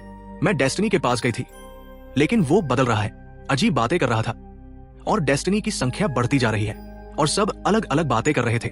ड्रीम पहले कंफ्यूज हुआ, फिर खुश हो गया। वो बोला, अगर अलग अलग डेस्टिनी है तो अलग अलग अंजाम भी हो सकते हैं। तुमने मुझे उम्मीद दी है। तब उसने गोल्डी को बुलाया और कहा, गोल्डी तुम्हारी मदद करेगा, मैं कैन और एबेल को बता दूंगा। डिलीरियम खुश होकर गोल्डी के साथ निकल गई। दूसरी तरफ कैट ने लीटा को अपने घर सुलाया, फिर मंत्र बोलना शुरू किया। उसका काम पूरा हो चुका था और लीटा देवियों की दुनिया में पहुंच चुकी थी। तब तक कोरिंथियन और जोहाना लोकी के रूम में पहुंचे। वहां उन्हें ड्रीम मिला और ड्रीम ने उनके काम की तारीफ की क्योंकि उन्होंने डेनियल को ढूंढने की टेस्ट पास कर ली थी। लेकिन जोहाना बोली, ये ड्रीम नहीं, ये लोकी है। तभी ड्रीम यानी लोकी ने बच्चे को ले जाने के लिए कहा। जोहाना बच्चे को देखने गई, वो सुरक्षित था। तभी कोरिंथियन ने ड्रीम को पकड़ लिया क्योंकि उसकी आंखें असली ड्रीम जैसी नहीं थी। तब लोकी अपने असली रूप में आ गया। थॉर और ओडिन भी आ चुके थे। ओडिन बोला, ड्रीम के नौकरों ने मुझे बुलाया था और उनकी दारू बहुत घटिया थी। जोहाना ने माफी मांगी। फिर थॉर लोकी को लेकर जा रहा था। लोकी ने थॉर की पत्नी के बारे में उल्टा सीधा बोला। थॉर भड़क गया और तीनों उसे सजा देने निकल गए। जोहाना और कोरिंथियन खुश हुए। लीटा देवियों की झोपड़ी पहुंची। देविया उसकी तैयारी कर रही थी ताकि वो उनका रूप लेकर बदला ले सके। लीटा बोली, ड्रीम ने मेरे बेटे को मारा है। देवियों ने कहा, हम तुम्हें पावर दे सकते हैं, लेकिन उसे मारना तुम्हें ही होगा। और तीनों ने उसे एक तलवार दी। कोरिंथियन और जोहाना सोच रहे थे कि डेनियल को कहां ले जाएं, क्योंकि अब वो इंसान नहीं, पूरी तरह से ड्रीम बन चुका था। कोरिंथियन ने जोहाना को समझाया और जोहाना ने डेनियल को सपनों की दुनिया में ले जाने का फैसला किया। उसने कोरिंथियन को उसका रूबी दिया और जाने को कहा। कोरिंथियन दुखी था। जोहाना कहती है, मेरे आसपास जो भी लोग आते हैं वो मर जाते हैं। कोरिंथियन बोला, मैं इंसानों में नहीं आता और शायद ड्रीम ने हमें साथ रहने के लिए ही रखा था।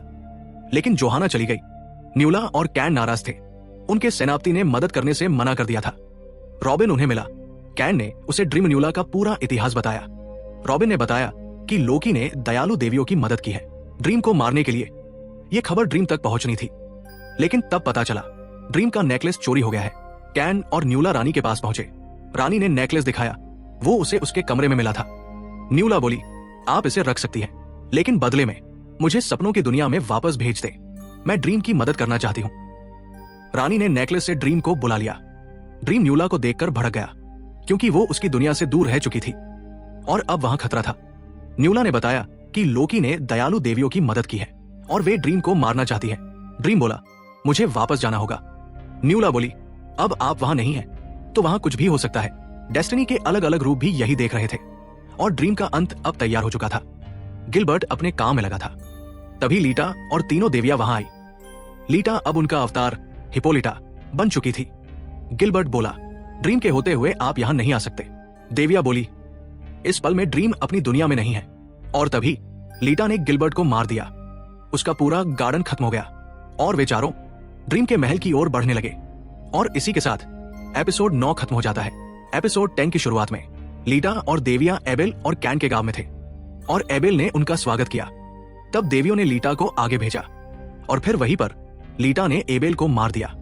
तब इस चीज से चारों काफी खुश हुए और तब तक मर्विन और रेवन उनसे लड़ने आगे बढ़े। वहां पर उन्हें चारों दिखे। मर्विन ने उन चारों पर गोलियां चलाई, लेकिन उन गोलियों ने उसे ही वहीं पर मार दिया और ये देखकर रेवन वहां से उड़ गया। वो वापस महल में आया। तब वहां पर कॉरिंथियन और डैनियल आ गए थे, जिसमें सब समझ गए कि ड्रीम वहां से गया था। उसी के चलते वो चारों इस दुनिया में आए हैं और साथ ही ड्रीम अब यहां पर नहीं है। इसके चलते उनकी दुनिया खत्म हो जाएगी और वो सभी मरने वाले थे। तब तक क्वीन ने बताया कि ड्रीम, मैंने तुम्हारी मदद करने के लिए तुम्हें यहां पर बुलाया था। तब ड्रीम कहता है, अब देविया मेरी दुनिया में आ चुकी है, लेकिन न्यूला, मुझे तुम्हें वरदान देना है और तुम वो ले लो जिससे मैं वापस जा सकूं। तब न्यूला कहती है, मैं चाहती हूं कि आप अपनी दुनिया को हमेशा सलामत रखो और अब आप वापस जा सकते हो। ड्रीम वहां से वापस निकल गया। तब तक तीनों देवियां महल के बाहर खड़ी थी और वहां पर द्वार के तीनों मॉन्स्टर्स उनसे लड़ने के लिए तैयार थे। उनमें से एक आगे आया। तब देवियों ने उस गरुड़ को अपनी पावर से हराना शुरू किया। वो काफी कमजोर होने लगा, लेकिन वहां पर ड्रीम सामने आया और वो कहता है, तुम लोगों को ये सब नहीं करना चाहिए। फिर ड्रीम ने आकर अपने गरुड़ को ठीक कर दिया और उनके द्वारपाल के काम की तारीफ करने लगा। फिर वो उन चारों को लेकर महल में आया। देविया कहती है, तुमने अपनी दुनिया को छोड़ दिया था तो तुम्हें अब मरना होगा। तब ड्रीम कहता है, लीटा, तुम्हारा बेटा तो जिंदा है, ये लोग तुम्हें फंसा रहे हैं। फिर ड्रीम ने वहां पर डैनियल को लीटा को दिखाया। लीटा शांत होकर आगे बढ़ी। देविया कहती है, तुम्हारा बेटा नहीं है, ये बदल चुका है। तब ड्रीम कहता है, ये अभी भी जिंदा है और तुम खुद अभी भी सपने में हो, तुम्हें उठना चाहिए।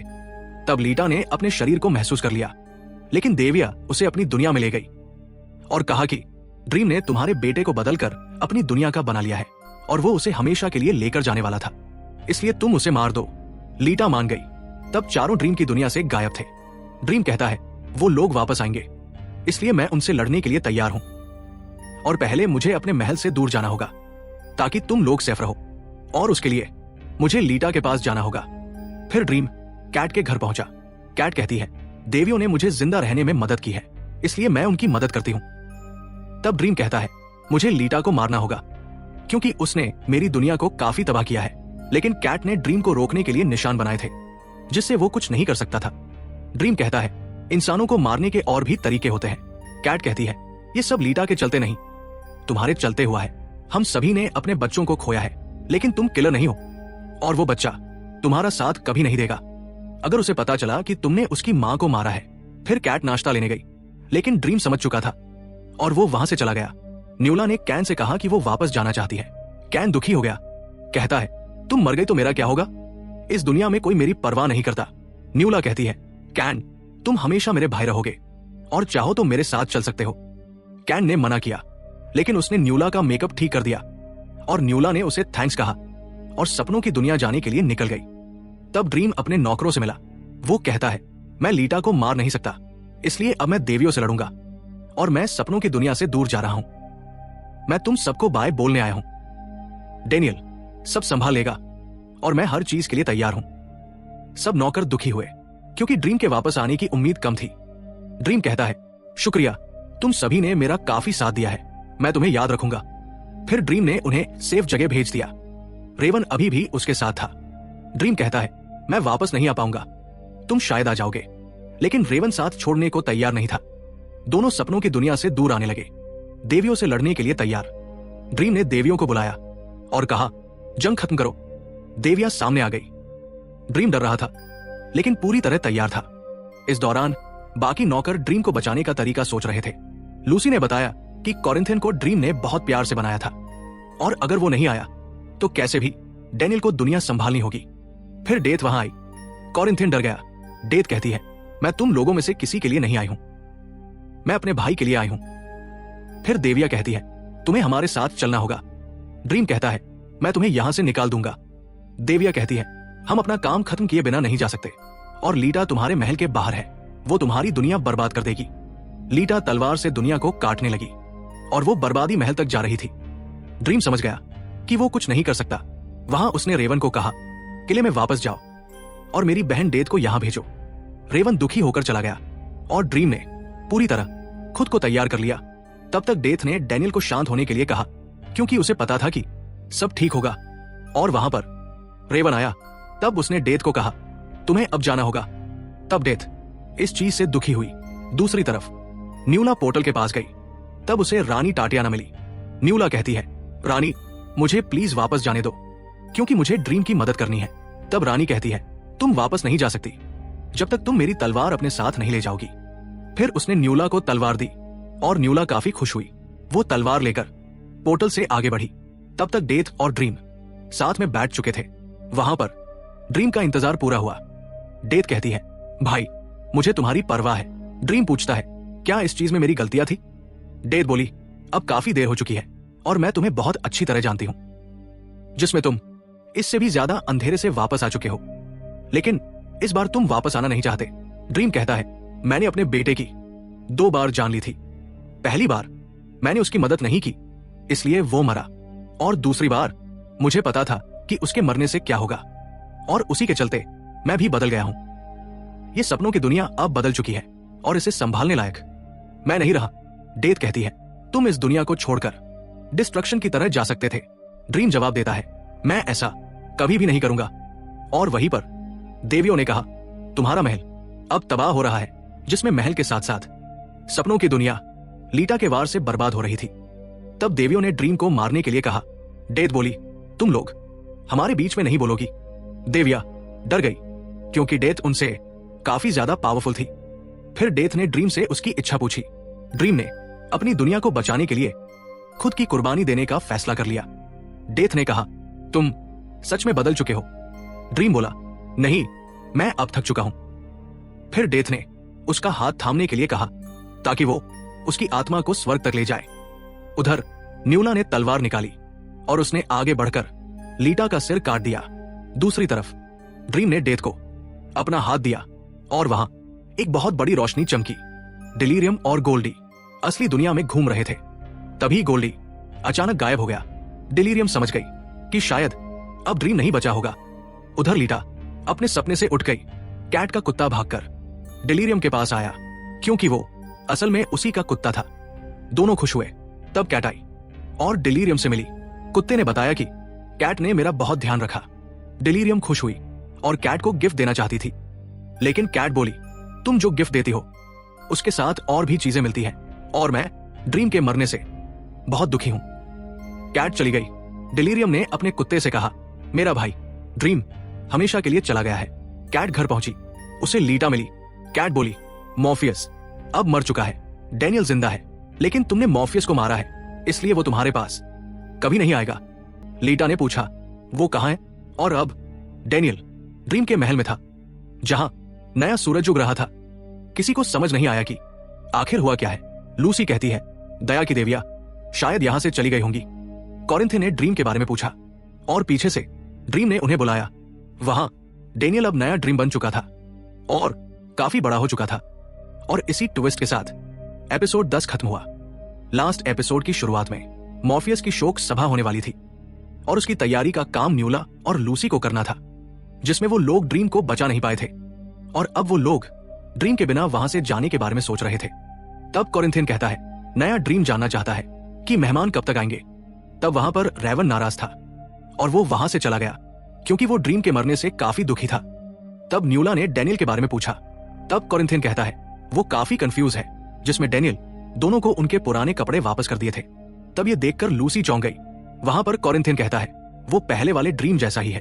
तब तक कैन आकर ड्रीम से मिला और वो कहता है, मेरा मॉर्फियस के साथ समझौता हुआ था कि मैं हमेशा अपने भाई एबल के साथ रहूंगा। तब ड्रीम ने वहां पर अपनी पावर से एबल को जिंदा कर दिया और दोनों भाई काफी खुश थे। फिर उन्होंने ड्रीम को थैंक्स कहा और ड्रीम ने उन्हें आगे बढ़ने के लिए कहा। तब वहां पर लूसी एबल को जिंदा देखकर चौंक गई। फिर वहां पर फूल और प्रार्थना सभा के लिए निकले। तब लूसी कहती है, आपने एबल को जिंदा किया और आपको मुझसे क्या काम था? तब ड्रीम कहता है, मेहमान कब तक आएंगे और मुझे क्या करना चाहिए?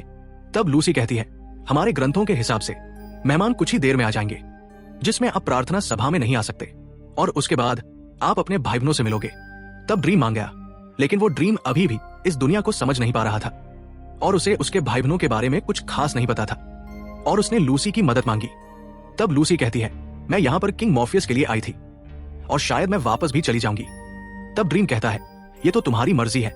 तब लूसी कहती है, जब तक मुझे कोई नया मेरी जगह पर काम के लायक नहीं मिलेगा तब तक मैं यहीं पर रहूंगी। तब ये सुनकर ड्रीम खुश हुआ। दूसरी तरफ मेहमान आने लगे, जिसमें वहां पर 2 सीजन में दिखाए गए सभी कैरेक्टर्स एक के बाद एक आ रहे थे। तब उनमें से कॉरिंथियन और जोहाना वापस मिलकर काफी खुश हुए, लेकिन वो ड्रीम के मरने से दुखी भी थे। और फिर उन्होंने एलेक्स को बताया कि ड्रीम मर चुका है। तब वो चौंक गया और हॉप को लगा कि ड्रीम मर नहीं सकता था। तब न्यूला कहती है, ड्रीम को विदाई देने के लिए ही हम मिल रहे हैं। तब हॉप कहता है, वो मेरा एक दोस्त था। और तब लूसी और हॉप पहली बार मिले, जिसमें ड्रीम उन दोनों को एक दूसरे के बारे में बताता था। तब हॉप समझ गया कि सच में ड्रीम मर चुका है, इसलिए वो काफी दुखी हुआ। तब वहां पर उन्हें नया ड्रीम भी दिखा। तो हॉप कहता है, वो मेरा ड्रीम नहीं है।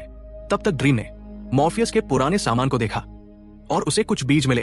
तब ड्रीम उसे देखकर खुश हुआ और उसने उन बीजों को जमीन में गाड़ दिया और अपनी पावर से उसमें से कद्दू उगा लिया। फिर ड्रीम ने उस कद्दू को काटकर उसमें से मरविन को फिर से जिंदा कर दिया। तब मरविन जिंदा होकर काफी खुश हो गया और वो समझ गया कि मॉर्फियस अब नहीं रहे और डैनियल अब नया ड्रीम बन चुका है। फिर वहां से मरविन महल में आया। तब लूसी और न्यूला उसे भी जिंदा देखकर चौंक गए।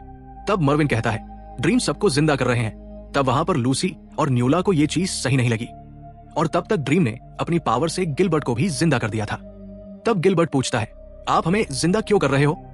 तब ड्रीम कहता है, तुम्हारा जिंदा होना जरूरी था।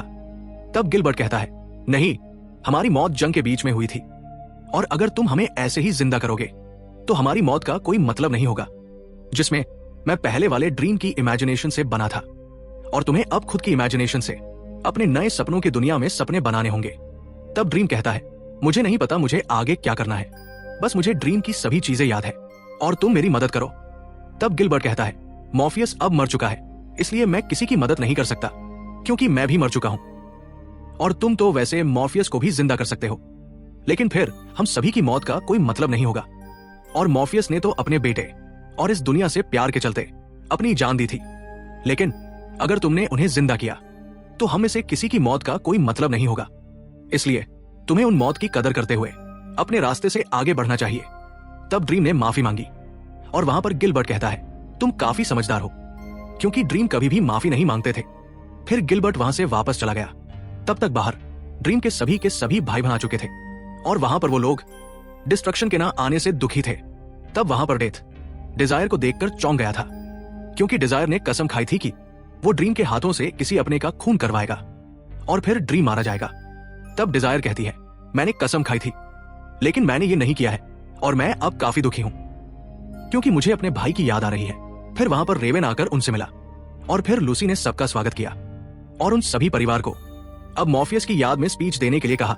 तब सभी भाई बहन तैयार थे, जिसमें वो लोग सगे भाई बहन होकर भी एक दूसरे को खास नहीं जानते थे। फिर वो सभी आकर अंदर बैठ गए। तब डेथ ने जाकर एक चादर रखी और उसके अंदर जादू से मॉर्फियस की बॉडी को प्रकट किया। सभी लोग उसे देखकर काफी दुखी हुए। फिर वहां पर डेस्टिनी ने अपनी स्पीच देना शुरू किया, जिसमें वो बताता है कि ड्रीम ने हमेशा अपने कर्तव्यों को पूरा किया था और इसी वजह से वो लोग उसे याद करने वाले थे। तब तक बाहर ड्रीम से मिलने के लिए उसका भाई डिस्ट्रक्शन आया था और डिस्ट्रक्शन सिर्फ नए ड्रीम से बात करने के लिए आया था। दोनों महल में गए। ये डिस्ट्रक्शन की महल में पहली बार एंट्री थी और वहां पर ड्रीम अपनी यादों से उसे पहचानता था। तब डिजायर ने ड्रीम को याद करते हुए कहा, हम दोनों एक दूसरे को खास पसंद नहीं करते थे और शायद इसी वजह से हम गरीब थे।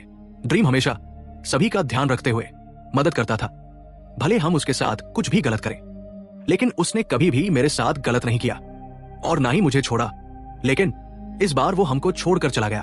तब तक डिस्ट्रक्शन ने ड्रीम को उसकी मांगी गई सभी सलाह देने का फैसला किया। ड्रीम कहता है, मेरे लिए ये सब काफी नया है और मुझे सलाह की बहुत ज्यादा जरूरत है। मॉर्फियस ने मुझे काफी चीजें पहले बताई थी कि इस दुनिया में जन्मा हुआ मैं इकलौता इंसान हूं और हम दोनों एक जैसे हैं, लेकिन मैंने कभी भी ये नहीं मांगा था, इसलिए मुझे नहीं पता कि आगे क्या करना है। तब डिस्ट्रक्शन कहता है, मांगा तो हमने भी कभी कुछ नहीं था, लेकिन फिर भी हमें ये मिला और हम सभी ने अपना अपना रास्ता खुद ढूंढा था। तुम्हें भी अपने दिल से पूछकर आगे बढ़ना होगा। हम लोग भी कभी तुम्हारी ही तरह काफी कंफ्यूज थे, लेकिन धीरे धीरे सब सीख गए। मॉर्फियस ने मेरी सबसे ज्यादा मदद की थी। फिर डिस्ट्रक्शन जाने लगा। उसने ड्रीम को कहा, सिक्के की दोनों साइड्स की तरह, सही और गलत रास्ता तुम अपनी मर्जी से चुनो, क्योंकि ड्रीम का असली मकसद हकीकत को बनाना था। ड्रीम ये सुनकर खुश हुआ। डिस्ट्रक्शन ने वादा किया कि वो कभी फिर मिलेगा और बाकी भाई बहनों से अच्छे से बात करने की सलाह भी दी। फिर डेस्पर आई। उसने ड्रीम को याद किया कि वह दोनों बाकी सबसे छुपकर अक्सर मिलते थे और 1,00,000 साल पहले डेस्पर मर गई थी। ये डेस्पर एक नई डेस्पर थी। पुराने डेस्पर को सभी भूल चुके थे, बस वही उसे याद करती थी। और इसी तरह सब लोग मॉर्फियस को भी भूल जाएंगे, लेकिन नए ड्रीम को हमेशा याद रखेंगे। लेकिन डेस्पर अपने भाई को कभी नहीं भूलेगी, इस बात का उसने वादा किया। फिर डेलरियम आई। उसे नहीं पता था कि क्या कहना है, तो वो अपने मन की बातें बोलने लगी। उसे ड्रीम से पहले डर लगता था, क्योंकि उसे लगता था कि ड्रीम सबको डराता है, क्योंकि उसे लोगों से बात करना पसंद नहीं था। लेकिन एक बार बुलाने पर ड्रीम आ गया था और उसने अपनी बहन का पूरा ध्यान रखा था, और शायद वो खुद भी अंदर से डरा हुआ था, जो कि काफी देर बाद डेलरियम समझी। अब डेलरियम को अपने भाई से डर नहीं लगता था, बल्कि वो उससे दुखी थी, क्योंकि उसका भाई उसे छोड़कर चला गया था। फिर वहां लूसी आई। वो कहती है कि वो ड्रीम को कभी नहीं भूल सकती, क्योंकि वो ड्रीम से ही बनी थी और सब लोग उसे काफी ज्यादा प्यार करते थे। ड्रीम ने हमेशा सभी के साथ सही करने की कोशिश की। लोग नहीं समझ पाएंगे कि ड्रीम कितना बदल चुका था, लेकिन हम ये बदलाव अपने सामने देख चुके हैं। अंत में वहां डेथ आई। वो ड्रीम की सबसे खास बहन थी। वो कहती है कि ड्रीम अपनी जिम्मेदारियों से कभी नहीं भागा। उसे लगता था कि उसकी कोई अपनी कहानी नहीं है, लेकिन अब उसकी कहानी पूरी दुनिया सुन चुकी है और वह सबसे बेस्ट है, और उसकी कहानी के बाद नई कहानियां शुरू होंगी। फिर सबने ड्रीम को अलविदा कहा और ड्रीम की बॉडी एक तारा बनकर स्वर्ग के अंदर चली गई। रात होने पर हॉप को डेथ मिली। डेथ को पता था कि हॉप किसी से बात करना चाहता है। हॉप कहता है, मैं 650 सालों से जिंदा हूं, काफी कुछ देखा है। हर बार लगा कि इससे बेहतर कुछ नहीं होगा, लेकिन आज मैं ड्रीम की शोक सभा में डेथ से बात कर रहा हूं और मैं चौंका हूं कि मेरे साथ आगे क्या होगा। इसलिए मैं अभी तो मरने के लिए तैयार नहीं हूं। क्या ये चलेगा? तब डेथ कहती है, यही तो तुम्हारा ड्रीम के साथ सौदा हुआ था। हॉब मुस्कुराकर कहता है, तुम सर जीतकर काफी खुश लग रही हो। और वो दोनों ड्रीम को याद करके खुश हुए।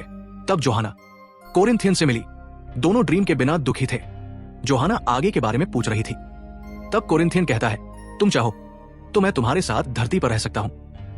फिर उसने जोहाना को किस किया। दोनों अब करीब आ चुके थे। बाकी नौकर आगे के बारे में सोच रहे थे। ड्रीम ने उन्हें कहा था कि अब तुम सब अपनी मर्जी से आगे क्या करना है वो चुनो।